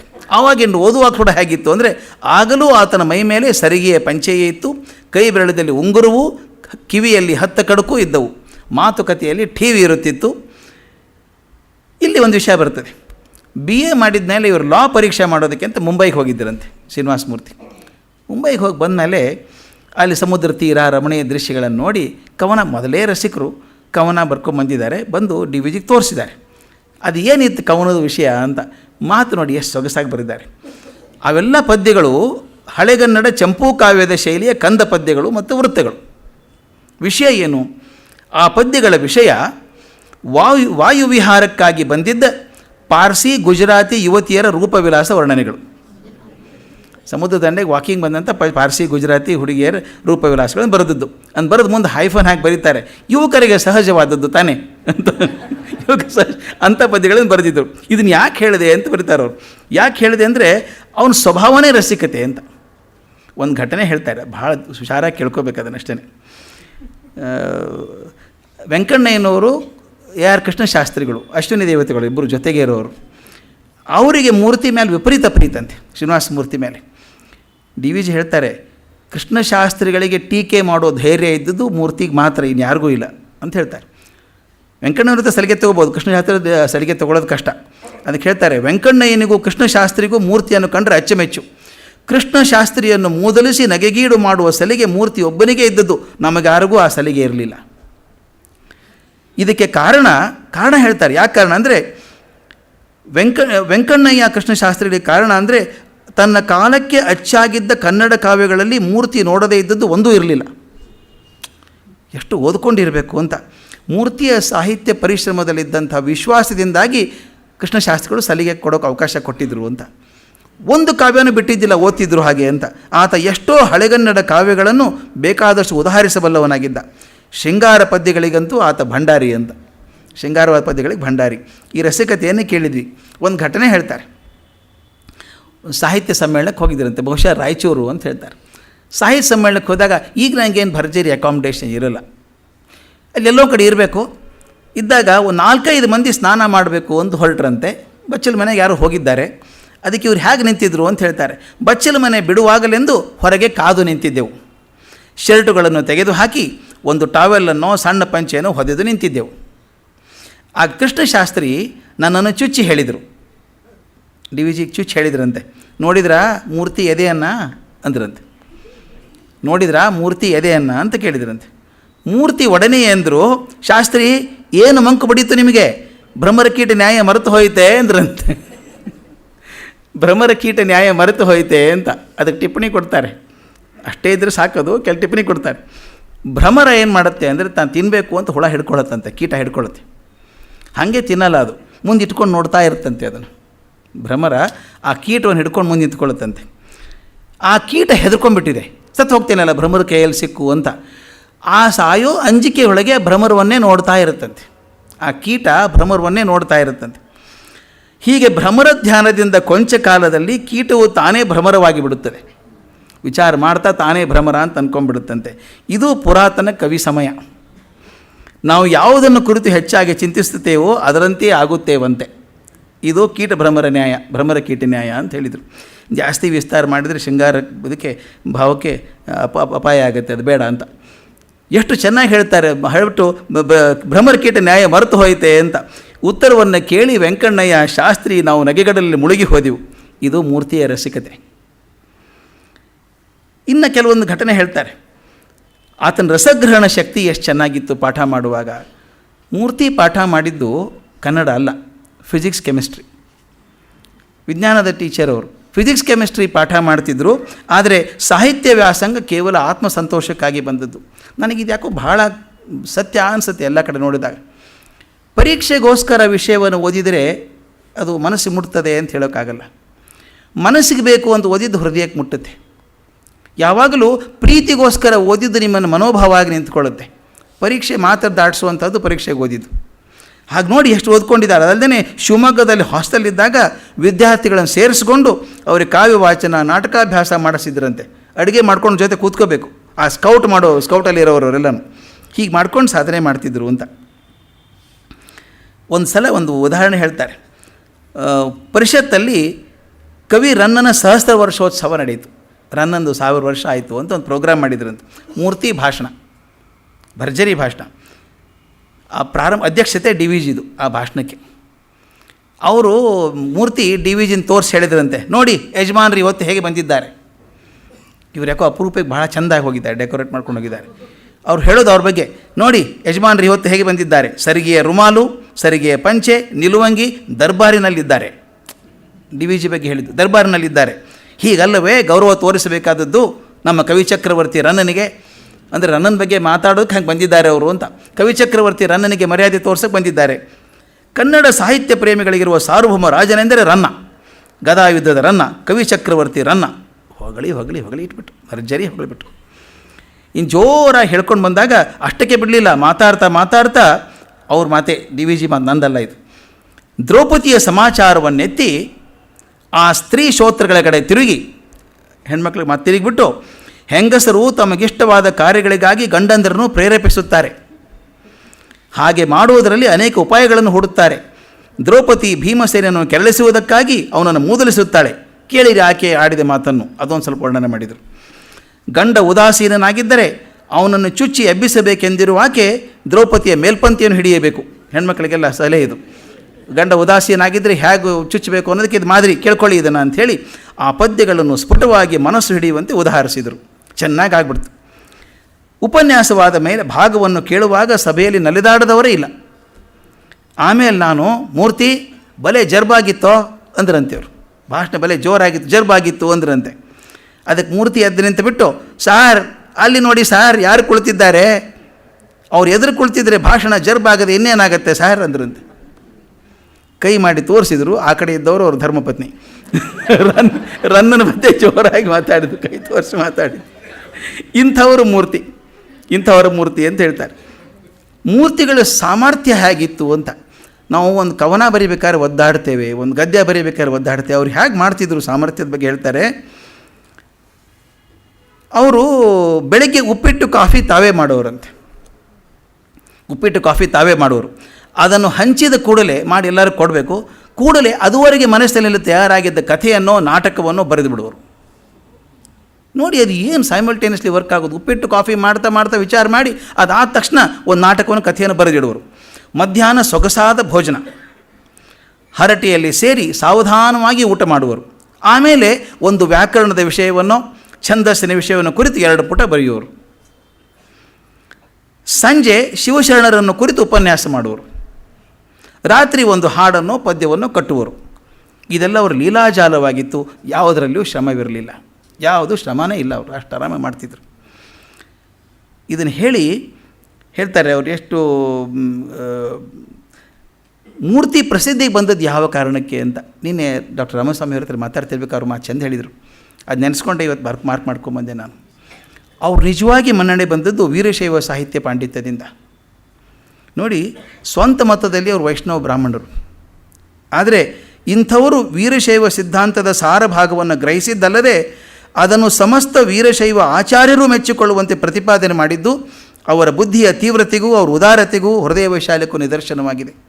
ಅಷ್ಟು ಚೆನ್ನಾಗಿ ಬರೆದಿದ್ರು. ಅವರು ಬರೆದಂಥದ್ದು ಹೇಳ್ತಾರೆ, ಮತ ಪ್ರಕ್ರಿಯೆಯನ್ನು ಹೇಗೆ ನಿರೂಪಿಸಬಹುದೋ ಹುಟ್ಟಿನಲ್ಲಿ ವೀರಶೈವರಾಗಿದ್ದವರು ಎಷ್ಟು ಸಾಧನೆ ಮಾಡಬಹುದಾಗಿತ್ತು ಅಂಥದ್ದನ್ನು ಅಂಥ ಸೌಲಭ್ಯದಿಂದ, ಅಂಥ ಪ್ರಾಮಾಣಿಕತೆಯಿಂದ ಭಕ್ತಿ ಭಂಡಾರಿ, ವಚನ ಧರ್ಮಸಾರ ಗ್ರಂಥಗಳನ್ನು ಬರೆದರು. ಆ ಪುಸ್ತಕ ಎಷ್ಟು ಪ್ರಸಿದ್ಧ ಆಯಿತು ಅಂದರೆ ಎಷ್ಟೋ ಮಠದ ಸ್ವಾಮಿಗಳು ಅವ್ರನ್ನ ಕರೆದು ಅವ್ರಿಗೆ ಆಶೀರ್ವಾದ ಮಾಡಿ ಮನ್ನಣೆ ಕೊಟ್ಟದ್ದುಂಟು. ಅವ್ರಿಗೆ ಸಾವಿರಾರು ವಚನಗಳು ಬಾಯಿಗೆ ಬರ್ತಿತ್ತಂತ. ಹಾಗೆ ಆ ಹೇಳೋ ರೀತಿ ಕೂಡ ಅಷ್ಟೇ ಚೆಂದೆ. ಆ ವಚನಗಳನ್ನು ಹೇಳ್ತಾ ಇದ್ದರೆ ಅರ್ಥ ಸ್ಫುಟವಾಗಿಬಿಡ್ಬೇಕು ಯಾರಿಗಾದರೂ, ಅಷ್ಟು ಸಾಧನೆ ಮಾಡ್ಕೊಂಡಿದ್ರಂತೆ. ಅದಕ್ಕೆ ಹೇಳ್ತಾರೆ, ಎಷ್ಟೋ ಗುರುಗಳು ಅವರಿಗೆ ಸಂತೋಷದ ಗುರುತಾಗಿ ಭಸ್ಮ, ರುದ್ರಾಕ್ಷಿ ಮೊದಲಾದವುಗಳನ್ನು ಕೊಟ್ಟು ಅನುಗ್ರಹಿಸಿದ್ದರು ಅಂತ. ಇನ್ನು ಕೊನೆಗೊಂದು ವಿಷಯ ಬರುತ್ತೆ. ಅವರು ಇನ್ಸ್ಪೆಕ್ಟ್ರು ಆಗಿದ್ದರು, ಸ್ಕೂಲ್ ಇನ್ಸ್ಪೆಕ್ಟ್ರು ಆಗಿದ್ದರು. ಸ್ಕೂಲ್ ಇನ್ಸ್ಪೆಕ್ಟರ್ ಆದಾಗ ಇನ್ಸ್ಪೆಕ್ಷನ್ಗೆ ಹೋಗಬೇಕಲ್ಲ. ಆಗಿನ ಕಾಲದ ಇನ್ಸ್ಪೆಕ್ಟ್ರ್ ಏನು ಜೀಪಲ್ಲಿ ಕಾರಲ್ಲಿ ಹೋಗೋಂಗಿಲ್ಲ, ಕಷ್ಟಪಟ್ಕೊಂಡು ಹೋಗಬೇಕು, ಹೋಗಿ ಆ ಶಾಲೆ ನೋಡಬೇಕು. ಆದರೆ ಎಷ್ಟು ಸಹಜತೆಯಿಂದ ಪ್ರೀತಿಯಿಂದ ಇನ್ಸ್ಪೆಕ್ಟರ್ ಆಗಿದ್ದರು ಇವರು. ಆಗಿನ ಕಾಲದಲ್ಲಿ ಕೆಲವು ಇನ್ಸ್ಪೆಕ್ಟರ್ ಅಂದರೆ ಭಾಳ ಹೆದರ್ತಿದ್ರು ಜನ ಎಲ್ಲ, ತುಂಬ ಹೆದರೋರು. ನನಗೆ ನೆನಪಿದೆ, ಬಾಗಲಕೋಟೆಯಲ್ಲಿ ನಾನು ಓದಬೇಕಾದ್ರೆ ನಮ್ಮ ಸೋದರ ಮಾವ ಸಬ್ಜೆಕ್ಟ್ ಇನ್ಸ್ಪೆಕ್ಟ್ರು, ನನ್ನ ತಾಯಿ ಅಣ್ಣ. ಅವನು ಇನ್ಸ್ಪೆಕ್ಷನ್ ಬರ್ತಾನೆ, ನಮಗೆ ಸೋದರ ಮಾವ. ಆ ಮೇಸ್ಟ್ರಿಗೆ ಗಾಬರಿ ಆಗಬೇಕಲ್ಲ. ಹಿಂದಿಂದು ಸಂಗಮ್ ಅಂತ ನನ್ನ ಕ್ಲಾಸ್ ಟೀಚರ್ ನೆನಪಿದೆ ನನಗೆ. ನಾನು 4ನೇ ಕ್ಲಾಸು ಇನ್ನೂ ಆವಾಗ. ಮೇಷ್ಟ್ರು ನಮ್ಮ ಮನೆಗೆ ಬಂದುಬಿಡೋರು, ನಾಳೆ ಬರ್ತೀಯಲ್ಲೋ ಶಾಲೆಗೆ ನೀನು ಅಂತ ಕೇಳೋದು. ಇಷ್ಟ್ಯಾಕೆ ಪ್ರೀತಿ ನನ್ನ ಮೇಲೆ ಅಂತ. ನಾನು ಹುಡುಗ ಕ್ಲಾಸಿಗೆ ಬರ್ತೀಯಲ್ಲ ನಾಳೆ ಅಂತ ಕೇಳೋದು. ಬರ್ತೀನಿ ಸರ್. ನಮ್ಮ ಅಜ್ಜನಿಗೆ ಹೇಳೋದು, ತಾಕಿತ್ತು ನಮ್ಮ ಅಜ್ಜ, ನಾಳೆ ತಪ್ಪಿಸ್ಬೇಡ್ರಿ ಇವನ್ನ, ನಾಳೆ ಇನ್ಸ್ಪೆಕ್ಟರ್ ಬರ್ತಾರೆ ಅಂದರೆ ಎರಡೂ ಹೇಳ್ದಂಗೆ ಆಯಿತು. ನಾನು ಬಂದಿದ್ದೆ ಅಂತ ನಿಮ್ಮ ಸೋದರ ಮಾವಾಗ ಹೇಳು ಅಂತ ಆಯಿತು, ನಾನು ಬರ್ತೀನಿ ಅಂತ. ಆವಾಗ ಹಿಂದಿನ ದಿವಸ ಹೇಳೋದು, ನಾಳೆ ಪಾಠ ಮಾಡಿಬಿಡ್ತೀನಿ ಓದ್ಕೊಂಬಾ ಅಂತ ಹೇಳೋದು, ಅಥವಾ ಓದಿಸ್ಬಿಡೋದು, ಅದನ್ನು ಮಾಡೋದು, ಎಲ್ಲ ಮಾಡೋದು. ಎಷ್ಟು ಹೆದರ್ಕೋತಾ ಇದ್ರು ಮೇಷ್ಟ್ರು ಅವಾಗ ಅಂತ. ಅದಕ್ಕಿಂತ ಹಿಂದಿನ ಕಾಲ ಇದು. ಅವ್ರು ಇನ್ಸ್ಪೆಕ್ಟ್ರಾಗಿ ಹೋದಾಗ ಎಷ್ಟು ಪ್ರೀತಿಯಿಂದ ಶಿಕ್ಷಣ ವ್ಯವಸ್ಥೆಯನ್ನು ಗಮನಿಸಿದ್ದಾರೆ. ಅದನ್ನು ರಂಗಣ್ಣನ ಕನಸಿನ ದಿನಗಳು ಅಂತ. ತಾವು ಯಾರು ಓದಿಲ್ವೋ ಅದನ್ನು ಖಂಡಿತ ಓದಬೇಕಾದಂಥ ಪುಸ್ತಕ. ಅದಕ್ಕೆ ಕೆಲವೊಂದು ಘಟನೆ ಆರಿಸ್ಕೊಂಬಂದಿದ್ದೆ ನಾನು. ಯಾಕಂದರೆ ಡಿ ವಿ ಜಿ ಒಂದು ಮಾತು ಹೇಳ್ತಾರೆ, one of the finest certificates you can expect from D V G. Finest certificate ಅದ ಪುಸ್ತಕಕ್ಕೆ. ಈ ಪುಸ್ತಕ ಆಧುನಿಕ ಕನ್ನಡ ಸಾಹಿತ್ಯದ ಜೀವಂತ ಗ್ರಂಥಗಳಲ್ಲಿ ಒಂದು ಅಂತ. ಜೀವಂತ ಗ್ರಂಥಗಳು ಯಾವತ್ತಿಗಾದರೂ ಜೀವಂತವಾಗಿರುವಂಥದ್ದು. ಆಗಿನ ಪರಿಸರ ಬದಲಿ ಆಗಿರ್ಬೋದು, ಆಗಿನ ವ್ಯವಸ್ಥೆ ಬದಲಿ ಆಗಿರ್ಬೋದು, ಆದರೆ ಮನುಷ್ಯ ಸಂಬಂಧಗಳು ಮಾತ್ರ ಹಾಗೆ ಉಳ್ಕೊಂಡಿದ್ದಾವೆ. ಅವತ್ತಿಗಾದರೂ ಸಂಬಂಧ ಹಾಗೆ ಉಳ್ಕೊಂಡಿದ್ದಾವೆ. ಆ ಮನುಷ್ಯನ ಸಂಬಂಧಗಳನ್ನು ಗ್ರಹಿಸಿ ಅದಕ್ಕೆ ಸಂವಾದಿಯಾಗಿ ನಡ್ಕೊಳ್ಳೋದು ಹೇಗೆ ಇನ್ಸ್ಪೆಕ್ಟರ್ ಆದವರು ಅನ್ನೋದನ್ನು ತೋರಿಸ್ತಾರೆ. ಆದರೆ ಕೊನೆಗೆ ಅವರು ಅಂತ್ಯದ ಬಗ್ಗೆ ಬರೀತಾರೆ. ಡಿ ವಿ ಜಿ ಭಾಳ ದುಃಖದಿಂದ ಬರೀತಾರೆ. ಶ್ರೀನಿವಾಸ ಮೂರ್ತಿಗಳಿಗೆ ಮೃತ್ಯು ಬಂದ ರೀತಿ ನಮ್ಮ ದೇಶದ ಸಾರ್ವಜನಿಕ ಶೌಚ ವ್ಯವಸ್ಥೆಗೆ ಅಪಕೀರ್ತಿ ತರುವುದಾಗಿದೆ. ಅವರು ಮೃತರಾದದ್ದು ಕಾಲರಾ ವ್ಯಾಧಿಯಿಂದ. ನೋಡಿ ಬರೀತಾರೆ, ಇದು ನಿರೋಧನೀಯವಾದ ವ್ಯಾಧಿ, ತಪ್ಪಿಸ್ಬೋದಾಗಿತ್ತು, ವ್ಯಾಧಿಯನ್ನು ತಪ್ಪಿಸ್ಬೋದಾಗಿತ್ತು. ಆದರೆ ಊರಿನಲ್ಲಿ ಆಹಾರ ಸಾಮಗ್ರಿಗಳು, ನೀರು ಪರಿಶುದ್ಧವಾಗಿರುವ ಪಕ್ಷದಲ್ಲಿ ಕಾಲರಾ ಅಲ್ಲಿಗೆ ಬರುವುದಿಲ್ಲವೆಂದು ವೈಜ್ಞಾನಿಕ ಸಿದ್ಧಾಂತ. ನೀರಿಂದ ಬರಬೇಕು, ಅದು ನೀರು ಶುದ್ಧವಾಗಿರಬೇಕು. ಆದರೆ ಅವ್ರ ಮಾತಿನ ನೋಡಿ, ಬೆಂಗಳೂರಲ್ಲಿ ಯಾವ ದುರ್ದೈವದಿಂದಲೋ ಆ ಕಲ್ಮಶ ಶ್ರೀನಿವಾಸ ಮೂರ್ತಿ ವಾಸವಾಗಿದ್ದ ಕಡೆಗೆ ಅಂಕುರಿಸಿತು. ಆ ಮಾತಿನ ನಯ ನೋಡಿ. ಏನು ಕಾರಣವೋ ಆ ಕಲ್ಮಶ ಶ್ರೀನಿವಾಸ ಮೂರ್ತಿ ವಾಸವಾಗಿರುವಂಥ ಕಡೆಗೆ ಅಂಕುರಿಸಿತು. 5-6 ದಿನ ಮಾಗಡಿ ರಸ್ತೆಯಲ್ಲಿರುವ ಆಸ್ಪತ್ರೆಯಲ್ಲಿ ಮೂರ್ತಿ ಬಾಧೆ ಅನುಭವಿಸಿ ಕಣ್ಣು ಮುಚ್ಚಿದರು ಅಂಥೇಳಿ ಕೊನೆಗೊಂದು ಮಾತನ್ನು ಹೇಳ್ತಾರೆ. ನನ್ನಂಥವರಿಗೆ ಜೀವನದ ಇಚ್ಛೆ ಅರ್ಧ ಕುಗ್ಗಿತು.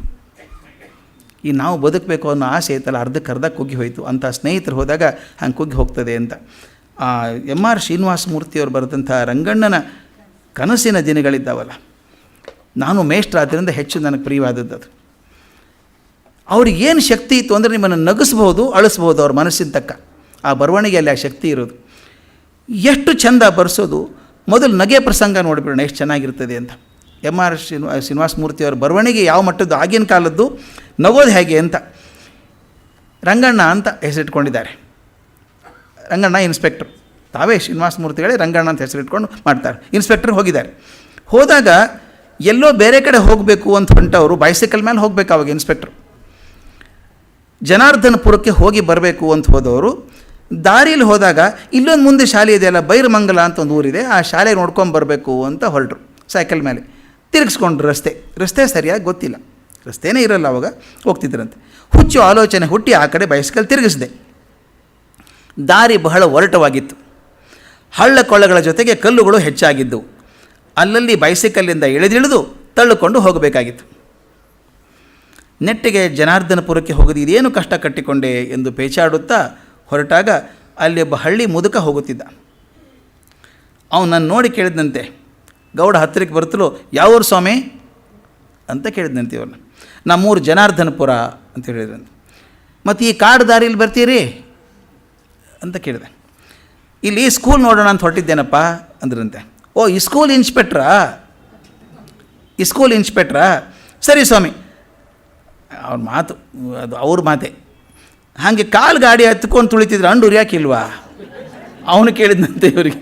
ಹಂಗೆ ಸೈಕಲ್ ಹೊಡ್ಕೊಂಡು ಹೋದ್ರೆ ಹಂಗೆ ಗಾಡಿ ಹತ್ಕೊಂಡು ತುಳಿದ್ರೆ ಅಂಡು ಉರಿಯಾಕಿಲ್ವಾ? ಏನು ಸ್ವಾಮಿ ಅಂದಂತೆ. ರಂಗಣ್ಣನಿಗೆ ನಗು ಉಕ್ಕಿ ಬಂತು. ಕಾವ್ಯಗಳಲ್ಲಿ ಹೇಳುವಂತೆ ಸಂಸ್ಕೃತ ಪದ ಉಪಯೋಗಿಸಿದರೆ ಗಂಭೀರವಾಗಿರುತ್ತದೆ, ಮೋಹಕವಾಗಿರುತ್ತದೆ. ಹಳ್ಳಿಯವನು ಕನ್ನಡದ ಮಾತನ್ನೇ ಆಡಿಬಿಟ್ಟ. ಏನು ಮಾಡೋದು? ಅದಕ್ಕೆ ಇವರು ಉತ್ತರ ಕೊಡಬೇಕು. ಉರಿತೈತಪ್ಪ, ಏನು ಮಾಡೋದು ಹೇಳು. ಮೇಷ್ಟ್ರು ಸರಿಯಾಗಿ ಬರ್ತಾರೋ ಇಲ್ವೋ, ಪಾಠ ಹೇಗೆ ಮಾಡ್ತಾರೋ ಏನೋ, ನೋಡಬೇಕೋ ಬೇಡವೋ, ನಮ್ಮ ಕೆಲಸ ನಾವು ಮಾಡಬೇಡವೇ ಅಂತ ಇವ್ರು ಕೇಳಿದ್ರಂತೆ. ಅವನು ಎಷ್ಟು ಚೆಂದ ಉತ್ತರ ಕೊಡ್ತಾರೆ. ಇದು ಪ್ರಾಮಾಣಿಕ ಮನಸ್ಸು. ಇನ್ಸ್ಪೆಕ್ಟ್ರ್ ಆಗಿ ಶಾಲೆ ಸರಿಯಾಗಿ ಮಾಡ್ತಾರೆ ಇಲ್ಲ ನೋಡೋಕೆ ಹೊಟ್ಟಿದ್ದಾರೆ ಇವರು. ಅದಕ್ಕೆ ಉತ್ತರ ಹೇಗಿದೆ ನೋಡ. ಅದ್ಯಾಕೆ ಸ್ವಾಮಿ ಹಿಂಗೆ ಅಂಡು ಉರಿಸ್ಕೊಂಡು ಊರೆಲ್ಲ ಸುತ್ತೋದು? ಮೇಷ್ಟ್ರನ್ನು ಕಳ್ರ ನೋಡಿ ಎಷ್ಟು ಪ್ರಾಮಾಣಿಕ. ಮೇಷ್ಟ್ರನ್ನು ಕಳ್ರ ಕೆಲಸ ಮಾಡ್ತವ್ರೆ, ನಮ್ಮೂರಾಗೋ ಮೇಷ್ಟ್ರವ್ರೆ. ಬೆಳಗಾನ 6 ಗಂಟೆಗೆಲ್ಲ ಬಾಗಿಲು ತಕ್ಕೊಂಡು ಕೂತ್ಕೊಂಡು ಕೆಲಸ ಮಾಡ್ತವ್ರೆ. ಬೆಳಗಾನ 6 ಗಂಟೆಗೆ ಬಾಗಿಲು ತಕ್ಕೊಂಡು ಕೆಲಸ ಮಾಡ್ತವ್ರೆ ಅಂದಂತೆ. ಎಷ್ಟು ಒಳ್ಳೆ ಮಾತು ನೋಡಿ. ಮೇಷ್ಟ್ರನ್ನು ಕಳ್ರ ಅಂತ. ಮೇಷ್ಟ್ರು ಸ್ಕೂಲಲ್ಲಿ ಇದ್ದಾರೋ ಅಂತ ಇವ್ರು ಕೇಳಿದ್ರಂತೆ. ಹ್ಞೂ ಸ್ವಾಮಿ, ಅವರೇ ನಡ್ಕೊಂಡೇ ಹೋಗಿ ಸ್ವಾಮಿ, ಬೈಸಿಕಲ್ ತುಳಿದ್ರೆ ದೇಹಕ್ಕೆ ಉಷ್ಣ ಆಗ್ತೈತೆ, ಮೈಗೆ ಒಳ್ಳೆಯದಲ್ಲ ಅಂತ ಅದು ಬೇರೆ ಹೇಳಿದ್ದಂತೆ. ದಾರಿಯಲ್ಲಿ ಆ ಮುದುಕ ಹೇಳಿದ ಬುದ್ಧಿವಾತ ರಂಗಣ್ಣನಿಗೆ ಕಣ್ಣು ತೆರೆಸಿತು. ಎಷ್ಟು ಚೆನ್ನಾಗಿರೋ ಮಾತು. ಹಳ್ಳಿ ಜನ ಅನ್ನುತ್ತೇವೆ, ಅವರಲ್ಲಿ ಎಷ್ಟು ವಿವೇಕಿದೆ. ಮೇಷ್ಟ್ರೇನು ಕಳ್ರ ಎಂದು ಕೇಳಿದನಲ್ಲ, ನನ್ನ ಮನಸ್ಸಿನಲ್ಲಿರೋದು ಅದೇ ಭಾವನೆ ತಾನೇ. ಉಪಾಧ್ಯಾಯರನ್ನು ಗೌರವದಿಂದ ಕಾಣಬೇಕೆಂದು ಉಪದೇಶ ಮಾಡುವ ನಾನು ಕಳ್ಳತನದ ಪತ್ತೆಗೆ ಹೊರಟ ಪೊಲೀಸರು ಅಂತ ಹೊರಟಿದ್ದೇನೆ. ಇದೆಂಥ ನೀಚ ಕೆಲಸ ಅಂದ್ಕೊಂಡು, ಆದರೆ ಕೆಲವರು ಕಳ್ಳಾಟ ಆಡ್ತಾರಲ್ಲ, ಅದನ್ನು ತಪ್ಪಿಸೋದು ಹೇಗೆ, ಉಪಾಯ ಮಾಡಬೇಕಲ್ಲ ಅಂತ ಹೊರಟ್ರಂತೆ. ಹೊರಟಾಗ ಭಾಳ ತಮಾಷೆ ಇದೆ. ಶಾಲೆ ಹತ್ತಿರ ಬಂತು. ಶಾಲೆ ಕಾಣಿಸ್ತಾ ಇದೆ. ಮುಂದ್ಗಡೆ ಹುಡುಗರು ಬಿಸಿಲಲ್ಲಿ ಆಟ ಆಡ್ತಾಯಿದ್ರು, ಓಡಾಡ್ತಿದ್ರಂತೆ. ಬೆಳಗಿನ ವಿರಾಮ ಕಾಲ ಆದ್ದರಿಂದ ಸ್ಕೂಲ್ ಹುಡುಗರು ಇನ್ಸ್ಪೆಕ್ಟರ್ ಬಂದದ್ದು ನೋಡಿ ಓಡ್ ಹೋಗಿ ಹೇಳಿದ್ರಂತೆ, ಇನ್ಸ್ಪೆಕ್ಟರ್ ಬರ್ತಾ ಇದ್ದಾರೆ ಸೈಕಲ್ ಮೇಲೆ ಅಂತ. ಅಷ್ಟೊಳಗೆ ಸ್ಕೂಲಿನ ಗಂಟೆ ಬಾರಿಸಿ ಸಪ್ಪಳು ಕೇಳಿಸ್ತು. ಅಲ್ಲಿವರೆಗೆ ಗಂಟೆ ಬಾರಿಸಿರಲಿಲ್ಲ. ಇನ್ಸ್ಪೆಕ್ಟರ್ ಬರ್ತಿದ್ದಾರೆ ಅಂತ ಹೇಳಿದ ತಕ್ಷಣ ಸ್ಕೂಲ್ ಗಂಟೆ ಬಾರಿಸ್ತು. ಆಗ ಮಕ್ಕಳೆಲ್ಲ ಬುಡಬುಡನೆ ಒಳಗೆ ಹೋದ್ರಂತೆ. ರಂಗಣ್ಣ ಕಟ್ಟಡದ ಹತ್ತಿರ ಹೋಗೋ ಹೊತ್ತಿಗೆ ಯಾರೋ 4-5 ಜನ ಹಳ್ಳಿಯವರು ತಲೆ ಮುಸುಕು ಹಾಕ್ಕೊಂಡು ಓಡೋದ್ರಂತೆ. ಅಲ್ಲಿಂದ ತಲೆಗೆ ಮುಸುಕು ಹಾಕ್ಕೊಂಡು ಓಡಿದ್ರಂತೆ. ಯಾರೋ ಇವ್ರು ಯಾರು ಬಂದರೂ ಗೊತ್ತಾಗಲಿಲ್ಲ ಅಂಥೇಳಿ. ಅದಕ್ಕೆ ಹೇಳ್ತಾರೆ, ತಾನು ಬರುವುದನ್ನು ತಿಳಿದು ಪಲಾಯನ ಮಾಡಿದರೆಂದು ರಂಗಣ್ಣ ತಿಳಿದುಕೊಂಡರು. ಪಾಠದೊಳಗೆ ಪಾಠಶಾಲೆ ಪ್ರವೇಶ ಮಾಡಿದರು. ಮಕ್ಕಳು ಮೌನವಾಗಿ ಎದ್ದು ನಿಂತು ನಮಸ್ಕಾರ ಮಾಡಿ ಸ್ವಾಗತ ಮಾಡಿದರು. ಮೇಷ್ಟ್ರು ಸಹ ವಂದಿಸಿ, ಎಷ್ಟು ರೆಸ್ಪೆಕ್ಟ್ ನೋಡಿ, ವಂದಿಸಿ ದೂರದಲ್ಲಿ ನಿಂತುಕೊಂಡನು. ರಂಗಣ್ಣನು ಮಕ್ಕಳನ್ನು ಕುಳಿತುಕೊಳ್ಳ ಹೇಳಿ, ಮೇಷ್ಟ್ರೇ ಹಾಜರಿ ರಿಜಿಸ್ಟರ್ ಇದ್ದ ಕೊಡಿ. ಹಾಜರಿ ರಿಜಿಸ್ಟರ್ ಕೊಡಬೇಕಲ್ಲ, ಮೊದಲು ಕೊಡಿ. ಇದೇಕೆ ಮೇಜನ್ನು ತಿರುಗಮುರುಗ ಹಾಕಿದ್ದೀರಿ? ಮೇಜಲ್ಲಿ ಕೂಡೋದು ಕುರ್ಚಿ ಈ ಕಡೆ ಇದ್ದರೆ ಆ ಸೆಳೆಮನೆ ಇರ್ತದೆ, ಕೆಳಗಡೆ ಬರ್ಕೊಳ್ಳೋಕೆ ಒಂದು ಪ್ಯಾಡ್, ರೈಟಿಂಗ್ ಪ್ಯಾಡ್ ಥರ ಇರ್ತದೆ. ಅದು ಕೂತವ್ರ ಕಡೆ ಬರಬೇಕು ತಾನೆ. ಆ ಕಡೆ ಇದೆ ಅದು. ಟೇಬಲ್ ಉಲ್ಟಾ ಹಾಕಿದ್ದಾರೆ ಅದನ್ನು. ಆ ಕಡೆ ಸೆಳೆಮನೆ ಇದೆ. ಇದೇನು ಹೀಗೆ ಮೇಜನ್ನು ತಿರುಗಿ ಹಾಕಿದ್ದೀರಿ? ಸರಿ ಹಾಕಿ ಅನ್ನಂತೆ. ಅದಕ್ಕೊಂದು ಕೊಡೋದು ಹೇಗಿದೆ, ಸಮಜಾಯಿಷಿ ಕೊಡೋದು ಹೇಗಿದೆ ನೋಡಿ. ಸ್ವಾಮಿ, ಸೆಳೆಖಾನೆ ಆಚೆ ಕಡೆ ಬಂದರೆ ಸ್ವಾಮಿಯವ್ರಿಗೆ ತೊಂದರೆ ಆಗುತ್ತೆ ಕೂತ್ಕೊಳ್ಳೋಕ್ಕೆ. ಎಳ್ಕೊಂಡ್ರೆ ಕೂತ್ಕೊಳ್ಳೋ ಜಾಗ ಸಿಗಲ್ಲ, ಕುರ್ಚಿಯನ್ನು ಹಿಂದೆ ಕೆಳ್ಕೊಳ್ಬೇಕಾಗತ್ತೆ, ನಾನೇ ತಕ್ಕೊಡ್ತೇನೆ ಅಂತ ಹೇಳಿ ಆ ಕಡೆ ಹೋಗಿ ಅಂತ ತೆಗೆದು ಕೊಟ್ಟಂತೆ. ಕರೆಕ್ಟಾಗಿತ್ತು. ಹಾಜರಿ ಎಲ್ಲ ಕರೆಕ್ಟಾಗಿದೆ, ಡಾಕ್ಯುಮೆಂಟೆಲ್ಲ ಸರಿಯಾಗಿದೆ. ಮೇಷ್ಟ್ರು ರೂಲ್ಸ್ ಪ್ರಕಾರ ನಡ್ಕೊಂಡಿದ್ದಾನೆ. ರಂಗಣ್ಣಗೆ ಸಂತೋಷ ಆಯ್ತಂತೆ. ಮೇಷ್ಟ್ರ ಮುಖವನ್ನು ನೋಡಿ ಮುಗುಳ್ನಗೆ ಬೀರಿದರು. ಪ್ರಸನ್ನನಾದ ಇನ್ಸ್ಪೆಕ್ಟರ್ ಅಂದ್ಕೊಂಡು ಆತೂ ನಕ್ಕ. ನಗೋದು ಅಷ್ಟೇ ಅಲ್ಲ, ಒಂದು ಕೆಲಸ ಮಾಡಿದವ ಮೇಷ್ಟ್ರು. ಏನು ಮಾಡಿದ ಅಂದರೆ ಇನ್ಸ್ಪೆಕ್ಟರ್ ನೋಡಿಬಿಟ್ಟು ತನ್ನ ಗಡ್ಡವನ್ನು ಸವರಿಕೊಳ್ಳುತ್ತಾ ಸ್ವಾಮಿಯವರಿಗೆ ಅಂದಂತೆ. ರಂಗನಿಗೆ ಅರ್ಥ ಆಗಲಿಲ್ಲ. ಅಡ್ಮಿಷನ್ ರಿಜಿಸ್ಟರ್ ಕೊಡಿ ಮೇಷ್ಟ್ರೇ ಅಂದ್ರಂತೆ. ಪೆಟ್ಟಿಗೆಯಿಂದ ತೆಗೆದು ಮೇಷ್ಟ್ರು ಅದನ್ನೂ ತೆಗೆದಿಟ್ಟದ್ದಾಯಿತು. ಅದನ್ನು ತನಿಖೆ ಮಾಡುತ್ತಾ ಮತ್ತೊಮ್ಮೆ ಮೇಷ್ಟ್ರನ್ನು ನೋಡಿದಾಗ ಸ್ವಾಮಿಯವರಿಗೆ ಸ್ವಲ್ಪ ಅಂತ ತನ್ನ ಗಡ್ಡದ ಕೈ ಆಡಿಸ್ಕೊಂಡು, ಏನು ಮೇಷ್ಟ್ರೇ ಸ್ವಾಮಿಯವರಿಗೆ ಏನು ಸ್ವಲ್ಪ ಅಂತೀರು ಕೇಳಿದ್ರಂತೆ. ಸ್ವಾಮಿಯವರಿಗೆ ಗಡ್ಡ ಸ್ವಲ್ಪ ಅಂದಂತೆ. ಗಡ್ಡ ಏನಾಗಿದೆ ಮೇಷ್ಟ್ರೇ? ಸ್ವಲ್ಪ ಬೆಳೆದಿದೆ. ಇವತ್ತು ನಾನು ಕ್ಷೌರ ಮಾಡ್ಕೊಂಡು ಹೊರಡಲಿಲ್ಲ, ಊರು ಸೇರಿದ ಮೇಲೆ ಕ್ಷೌರ ಮಾಡ್ಕೊಂಡು ಸ್ನಾನ ಮಾಡ್ತೇನೆ, ನಿಮಗೆ ಕದ್ರ ವಿಚಾರ ಅಂತವ್ರು ಕೇಳಿದ್ರು ಮೇಷ್ಟ್ರಿಗೆ. ಸ್ವಾಮಿಯವರಿಗೆ ಅಪ್ಪಣೆ ಆದರೆ ಅಂತಂದಂಥವ್ನು. ಏನು ಅಪ್ಪಣೆ ಆದರೆ? ಸಂಬಳ ಬಟವಾಡೆ ರಿಜಿಸ್ಟರ್ ಕೊಡಿ. ಸಂಬಳ ಬಟವಾಡೆ ರಿಜಿಸ್ಟರ್ ಅದು ಕರೆಕ್ಟಾಗಿದೆ, ರಿಜಿಸ್ಟರ್ ಎಲ್ಲ ಪಕ್ಕಾ ಮಡಗಿದ್ದೇನು ಸ್ವಾಮಿಯವರಿಗೆ ಅಪ್ಪಣೆ ಆದರೆ ಅಂದಂತೆ. ಪುನಃ ಗಡ್ಡ ಸವರಿಕೊಳ್ತಾ ನಿಂತವ್ರು ಮೇಷ್ಟ್ರು. ಅಪ್ಪಣೆ ಆದರೆ ಏನು ಮಾಡ್ತೀರಿ ಮೇಷ್ಟ್ರೆ? ಸಿಟ್ಟು ಬಂದುಬಿಟ್ಟಿದ್ರು ರಂಗಣ್ಣನಿಗೆ. ಅಪ್ಪಣೆ ಆದರೆ ಏನು ಮಾಡ್ತೀರಿ ಮೇಷ್ಟ್ರೆ? ಕ್ಷೌರದವ್ರನ್ನ ಕರೆಸ್ತೀರಾ ಅಂತ ಕೇಳಿದ್ರಂತೆ. ಅದ್ಯಾಕೆ ಸ್ವಾಮಿ ಹೊರಗಿನವನು? ಆ ಮೇಷ್ಟ್ರು ಅದ್ಯಾಕೆ ಸ್ವಾಮಿ ಹೊರಗಿನವನು? ಒಂದು ಲಾಜಾದೊಳಗೆ ಮೈಸೂರು ಸೋಪಚ್ಚಿ ನೋಡಿಗೆ ನಾನೇ ಮಾಡಿಬಿಡ್ತೇನೆ ಅಂದಂತೆ. ಇವನು ಗಾಬರಿ. ಏನು ಮೇಷ್ಟ್ರೆ ನೀವು ಕ್ಷೌರದವ್ರೇನ್ರಿ ಅಂತ ಕೇಳಿದ್ರಂತೆ. ಅಂದ ತಕ್ಷಣ ಆತ ಹೇಳಿದ್ದು, ತಮ್ಮ ಶಿಷ್ಯ ಸರ್, ನಮ್ಮ ಗುರುಗಳು ಸರ್ ನೀವು. ಎರಡು ಅರ್ಥ ಬರುತ್ತೆ ಅದಕ್ಕೆ, ಎರಡು ಅರ್ಥ ಇದೆ. ಒಂದು, ನಾನು ನಿಮ್ಮ ಶಿಷ್ಯ ಆಗಿದ್ದೆ ಕಲಿಯುವಾಗ ಅಂತ ಒಂದಾದರೆ, ನೀವು ಕ್ಷೌರದವ್ರೇನ್ರಿ ಅಂದರೆ ಹೌದು ಸರ್ ನೀವು ನಮ್ಮ ಗುರುಗಳು ಅಂತ ಅವ್ರಿಗೆ. ತಮ್ಮ ಶಿಷ್ಯ ಸರ್, ನಮ್ಮ ಗುರುಗಳು ತಾವು. ರಂಗಣ್ಣ ಹಾಗೆ ದುರ್ಗುಟ್ಟಿಕೊಂಡು ಮೇಷ್ಟ್ರನ್ನು ನೋಡಿದರು. ಮುಖದ ಛಾಯೆ ಎಲ್ಲೋ ನೋಡಿದ ಜ್ಞಾಪಕ ಬಂತು. ತಾವು ಮರೆತು ಹೋಗಿದ್ದೀರಿ ಸರ್, ನಾನು ಮುನಿಸ್ವಾಮಿ ಸರ್, ತುಮಕೂರು ನಾರ್ಮಲ್ ಸ್ಕೂಲಲ್ಲಿ ನಿಮ್ಮ ಶಿಷ್ಯ ಸರ್ ಅಂದಂತೆ. ಆಗ ಸಮಸ್ಯೆ ಬಗೆಹರಿತು. ಒಳ್ಳೆಯ ಶಿಷ್ಯ, ಒಳ್ಳೆಯ ಗುರು. ನಾನೊಬ್ಬ ಹಜಾಮರ ಗುರು ಆಗಿಬಿಟ್ಟೆ ಅನ್ಕೋತಾರವ್ರು. ಕೂತ್ಕೊಂಡು ಹೇಳ್ತೇವಂತೆ, ಇಲ್ಲೋಡಪ್ಪ ನೀನು ಇದೆಲ್ಲ ಮಾಡಬೇಡ, ನನಗೆ ಪರೀಕ್ಷೆ ನೀನು ಇನ್ಸ್ಪೆಕ್ಷನ್ ಆಗಬೇಕು. ಅದೆಲ್ಲ ಆಗತ್ತೆ ಸರ್, ಇನ್ಸ್ಪೆಕ್ಷನ್ ಎಲ್ಲಿ ಹೋಗುತ್ತೆ ಸರ್, ನಿಧಾನಕ್ಕೆ ಮಾಡಿ ಸರ್ ಅಂತೇಳಿ ಬೆಳ್ಳಿ ಬಾರಿಸೇ ಬಿಟ್ಟ. ಆಮೇಲೆ ಆ ಟೇಬಲ್ ರಿವರ್ಸ್ ಇಟ್ಟದ್ದು ಯಾಕೆ ಅಂತ ಗೊತ್ತಾಯ್ತು ಅವರಿಗೆ. ಟೇಬಲ್ಸ್ ತಿರುಗಿಟ್ಟದ್ದು ಯಾಕೆ ಅಂದರೆ ಅಲ್ಲಿ ಗಿರಾಕಿ ಕೂಡಿಸ್ಬೇಕು. ಈಗ ಆಫೀಸರ್ ಏನು ಕೂತ್ಕೊಂಡಿದ್ದಾನೆ ಈ ಕಡೆ ಇನ್ಸ್ಪೆಕ್ಟ್ರು, ಅದ್ರ ಹಿಂದೆ ನೀಲಿ ಪರದೆ ಇತ್ತಂತೆ, ಚೆಂದ ದೊಡ್ಡ ನೀಲಿ ಪರದೆ. ಬಾಗಿಲು ಹಾಕಿ ಕರ್ಟನ್ ಹಾಕಿ ನೀಲಿ ಪರದೆ ಸರಿಸಿದ ದೊಡ್ಡ ಕನ್ನಡಿ ಹಿಂದೆ. ಕನ್ನಡಿ ಎಲ್ಲ ಅಲ್ಲೇ ಇದೆ ವ್ಯವಸ್ಥೆ. ಸೊಗಸಾದ ಕನ್ನಡಿ. ರಘುಸಣ್ಣನ ಮುಖ ಸೊಗಸಾಗಿ ಕಂಡು ಬರುತ್ತಿತ್ತು. ತಾವು ಕ್ರಾಪ್ ಬಿಟ್ಟಿದ್ದೀರಿ ಸರ್, ಒಳ್ಳೆ ಫ್ರೆಂಚ್ ಕಟ್ ಮಾಡ್ತೇನೆ, ಶಿಷ್ಯನ ಕೈವಾಡ ಸ್ವಲ್ಪ ನೋಡಿ ಸರ್ ಅಂದ್ರಂತೆ. ಮೇಷ್ಟ್ರ ಇದೇನು? ಹೊರಗೆ ನೋಡಿದರೆ ಪ್ರಾಥಮಿಕ ಶಾಲೆ, ಒಳಗಡೆ ನೋಡಿದ್ರೆ ಹಜಾಮತ್ ಶಾಲೆ, ಏನಿದು ಅಂತ ಕೇಳಿದ್ರಂತೆ. ಅದರ ಕತೆ ಸ್ವಾಮಿಯವರು ಅರಿಕೆ ಮಾಡ್ಕೋತೀನಿ ಸ್ವಾಮಿ, ಕಾಪಾಡ್ಕೊಂಬರ್ಬೇಕು, ಶಿಷ್ಯನ ಮೇಲೆ ಅನುಗ್ರಹ ತೋರಿಸ್ಬೇಕು ಒಂದು ಕೈ ಮುಗಿದ. ಇನ್ಸ್ಪೆಕ್ಟರ್ ಬಂದಿದ್ದಾರೆ, ಎಲ್ಲರೂ ಊಟ ಮಾಡ್ಕೊಂಬರ್ರೋ ಅಂತ ಹೇಳಿಬಿಟ್ರಂತೆ ಮೇಷ್ಟ್ರು. ಎಲ್ಲರೂ ಮೇಷ್ಟ್ರು ಹುಡುಗರೆಲ್ಲ ಹೋಗ್ಬಿಟ್ರು ಹೊರಗಡೆ. ಆಮೇಲೆ ಬಟ್ಟೆ ಹಾಕ್ಕೊಂಡು ನೀಟಾಗಿ 2 ಗಂಟೆಗೆ ಬರಬೇಕು ಅಂತ ಮೇಷ್ಟ್ರು ಕಳಿಸ್ಬಿಟ್ರು. ನೋಡಿ ತೆಗೆದ. ರಂಗಣ್ಣ ಒಳಗಿನ ಏರ್ಪಾಟನ್ನು ಪರೀಕ್ಷಿಸುತ್ತಿದ್ದಾನೆ. ದೂರದಲ್ಲಿ ಒಂದು ಮೂಲೆಯಲ್ಲಿ ಮುಕ್ಕಾಲು ನಿಲುವು, ಪಿಂಗಾಣಿ ಬೇಸಿನ್, ಟವೆಲ್ ಎಲ್ಲ ರೆಡಿಯಾಗಿದೆ. ಗೋಡೆಗೆ ಒಳ್ಳೆಯ ಕನ್ನಡಿ ಇದೆ. ಆ ಕನ್ನಡಿಯನ್ನು ಬೇಕಾದಾಗ ಮುಚ್ಚುವಂಥ ತೆರೆ ಇದೆ. ಈಗ ಅರ್ಥ ಆಯಿತು. ಮೇಷ್ಟ್ರು ಮೇಜಿನ ಸೆಳಕಾನಿಯಿಂದ ಸೊಗಸಾದ ರೇಜರ್, ಕ್ರಾಪ್ ಮಷೀನ್ ಎಲ್ಲ ಆ ಕಡೆ ಇತ್ತು. ಅಕಸ್ಮಾತ್ ಇನ್ಸ್ಪೆಕ್ಟರ್ ಆ ಕಡೆ ಕೂತಿದ್ದು ಡ್ರಾವರ್ ತೆಗೆದಿದ್ರೆ ಇವೇ ಸಿಕ್ತಿತ್ತು ಅವನಿಗೆ. ರಿಜಿಸ್ಟರ್ ಯಾವುದೂ ಸಿಗ್ತಿರಲಿಲ್ಲ. ಅದಕ್ಕೆ ಗೊತ್ತಾಯ್ತು ಈ ಕಡೆ ಯಾಕೆ ಕೂಡಿಸಿದ್ರು ನನ್ನ ಅಂತ. ಅಷ್ಟರೊಳಗೆ ಬೇರೆ ಒಂದು ಪಟ್ಟಿಗೆಯಿಂದ ಮಡಿ ಮಾಡಿಟ್ಟಿದ್ದ ದೊಡ್ಡ ಬಿಳಿ ವಸ್ತ್ರವನ್ನು ತೆಗೆದನು. ಹಿಂಭಾಗದ ತನ್ನ ಮನೆಯಿಂದ ಬಿಸಿ ನೀರನ್ನು ತಂದು ಬ್ರಷನ್ನು ಚೆನ್ನಾಗಿ ತೊಳೆದನು. ಶುಭ್ರವಾದ ಕಾಜಿನ ಬಟ್ಟೆಯಲ್ಲಿ ಬಿಸಿನೀರು ಎದ್ದಿಕೊಂಡು ಸ್ವಾಮಿಯವರು ರುಮಾಲು ಕೊಟ್ಟು ತೆಗೆದಿಡಬೇಕು ಎಂದು ಹೇಳಿ ಫಸ್ಟ್ ಕ್ಲಾಸ್ ಮಾಡಿದ್ದಂತೆ. ಅದು ಹೇಳ್ತಾರೆ, ಮುಂದೆ ಡೀಟೇಲ್ ಭಾಳ ಇದೆ, ಅದು ಬೇಡ. ಹೀಗೆ ಮಾಡಿ ಯಾಕಪ್ಪ ಇದು ಕೆಲಸ ಮಾಡ್ತೇನೆ ನೀನು ಮೇಷ್ಟ್ರ ಕೆಲಸ ಬಿಟ್ಟು ಅಂತ ಆತ ಹೇಳ್ತಾನೆ. ಇದು 2 ಭಾಗ ಇದೆ. ಒಂದು ಹಾಸ್ಯ ಇದೆ ಇದರೊಳಗೆ, ಇನ್ನೊಂದು ಆಗಿರುವಂಥ ಕಷ್ಟದ ಪರಿಸ್ಥಿತಿಯೂ ಇದೆ. ಯಾಕೆ ಮಾಡ್ತೀವೋ ಅದನ್ನೆಲ್ಲ ಕೇಳಿದರೆ, ಮತ್ತು ಈ ಕಸಬಿ ಕೈ ಹಾಕ್ತಿರಲಿಲ್ಲ ಸರ್, ನಾನು ಎಂತಿದ್ರು ಮಿಡಲ್ ಸ್ಕೂಲ್ ಪರೀಕ್ಷೆ ಆಯಿತು, ಮೇಷ್ಟ್ರ ಅದೇ ಚೆನ್ನಾಗಿರಬೇಕು, ಗುರು ಅನಿಸ್ಕೋಬೇಕಾಗಿತ್ತು ಸರ್, ನನಗೆ ಮೇಷ್ಟ್ರ ಆಗಿಬಿಟ್ಟೆ ಸರ್. ಆದರೆ ಇಲಾಖೆಯಲ್ಲಿ ಸಂಬಳ ಕಮ್ಮಿ ಅಲ್ವ ಸರ್, 15 ರೂಪಾಯಿ ತಿಂಗಳಿಗೆ. ಇಷ್ಟು ವರ್ಷ ಸರ್ವೀಸ್ ಮಾಡಿದ್ರು 15 ರೂಪಾಯಿ ಸರ್ ಸಂಬಳ. ನನಗೂ 3 ಮಕ್ಕಳಾದರು, ಜೊತೆಗೆ ತಮ್ಮ ಇದ್ದಾನೆ, ಹೆಂಡತಿ ಮಕ್ಕಳು, ನಾನು 15 ರೂಪಾಯಿ ಸಂಬಳ ಪೂರೈಸಲ್ಲ ಸರ್. ಒಂದು ದಿವಸ ಮನೆಯಲ್ಲಿ ಕಾಸೂ ಇರಲಿಲ್ಲ, ರಾಗಿ ಇರಲಿಲ್ಲ ಅಂತ. ಮತ್ತು ಕೂಳಿಗೆ ಏನು ಮಾಡಿದ್ರಿ ನೀವೆಲ್ಲ ಅಂತ ರಂಗಣ್ಣ ಕೇಳಿದ. ನಾನು ಏನು ಮಾಡಲಿ ಸರ್, ಹೇಗಾದರೂ ಸುಧಾರಿಸು, ರೈತರ ಮನೆಗೆ ಹೋಗಿ ರಾಗಿ ಸಾಲ ತೊಗೊಂಡು ಬಾ ಅಂತ ಹೆಂಡ್ತಿಗೆ ಹೇಳಿದೆ. ಆಕೆ ಸಾಲ ತೊಗೊಂಡಿದ್ದೀರೋ ತಂದ್ಕೋತಿರೋ ಅಂತ ಕೇಳಿದಂತೆ. ಸಾಲ ಕೊಡಲಿಲ್ಲ ನನಗೆ, ಯಾರೂ ಕೊಡಲಿಲ್ಲ ಸಾಲ. ಅದಕ್ಕೆ ಹೆಂಡ್ತಿ ಬಂದ್ಲಂತೆ. ಹೆಂಡ್ತಿ ವ್ಯವಹಾರಕ್ಕೆ ಬಂದಳು, ಕರೆಕ್ಟ್ ವ್ಯವಹಾರಕ್ಕೆ ಬಂದ್ಲೀಗ. ಈ ಸ್ಕೂಲ್ ಕೆಲಸ ಯಾಕಾಯಿತು ನಿಮ್ಮದು? ಈ ಸ್ಕೂಲ್ ಕೆಲಸ ಯಾಕಾಯ್ತು ನಿಮ್ಮದು? ದಿನಕ್ಕೆ 8 ಆಣೆ ಕೂಲಿ. ಆಕೆ ನೋಡಿ ಹೆಂಗಿದೆ ಲೆಕ್ಕ ಹಾಕಿದ್ದಾಳೆ. ತಿಂಗಳಿಗೆ 15 ರೂಪಾಯಿ, ದಿನಕ್ಕೆ 8 ಆಣೆ ಕೂಲಿ ನಿಮ್ಮದು ಅಷ್ಟೇ. ಕುಂತ ಕಡೆ 4 ಜನಕ್ಕೆ ತಲೆ ಕೆರೆದ್ರೆ 8 ಆಣೆ ಬರೋಕ್ಕಿಲ್ವಾ? ಇದು ಇವತ್ತಿಗೂ ಸರಿಯಾದ ಕಾಮೆಂಟ್ರಿ ಇದು. ನೀವು ತಲೆ ಒಳಗೆ ತುಂಬೋದಕ್ಕಿಂತ ಮ್ಯಾಲಿಂದ ಕೆರೆದ್ರೆ ಸಾಕಾಗಿತ್ತಲ್ಲ. ಹೇಳ್ತಾಳೆ ಆಕೆ, ದಿನಕ್ಕೆ 8 ಆಣೆ ಕೂಲಿ ಮೇಷ್ಟ್ರ ಕೆಲಸ ನಿಮ್ದು, 15 ರೂಪಾಯಿ ತಿಂಗಳಿಗೆ. ಅದ್ರ ಬದಲು ಕುಂತ ಕಡೆ 4 ಜನಕ್ಕೆ ತಲೆ ಕೆರೆದ್ರೆ 8 ಆಣೆ ಬರೋಕ್ಕಿಲ್ವಾ? 1 ರೂಪಾಯಿ ಸಾಲ ತರ್ತೀವಿ ಅಂತ ಹೊರಟಿದೆ, ನಾಚಿಕಾಗಲ್ಲ ಅಂದ್ಲಂತಾಗೆ. ಸಾಲ ತೀರೋದು ಹೆಂಗೆ? ಅಲ್ಲಿ ಕುಕ್ಕರಿಸ್ಕೊಂಡು 4 ಜನ ತಲೆ ಕೆರೀರಿ 8 ಆಣೆ ಬರ್ತೈತಿ. ಆ ಆಳಿ ಸ್ಕೂಲಿಗೆ ಬೆಂಕಿ ಹಾಕ. ಆ ತಾಯಿ ಹೊಟ್ಟೆ ಬೆಂದು ಹೋಗಿದೆ. ಆ ಆಳಿ ಸ್ಕೂಲಿಗೆ ಬೆಂಕಿ ಹಾಕ ಅಂತ ತರಾಟೆ ತೊಗೊಂಡ್ಲು. ನಾನೇನು ಮಾಡಲಿ ಸರ್, ಮಕ್ಕಳು ಹಸಿವು ಒಂದು ಅಳುತ್ತಾ ನಿಂತಿದ್ವು. ಹೇಗೆ ಫೈಸಲ್ ಆಯ್ತು ನಿಮ್ಮ ವ್ಯವಹಾರ ಅಂತಿವ್ರು ಕೇಳಿದರು.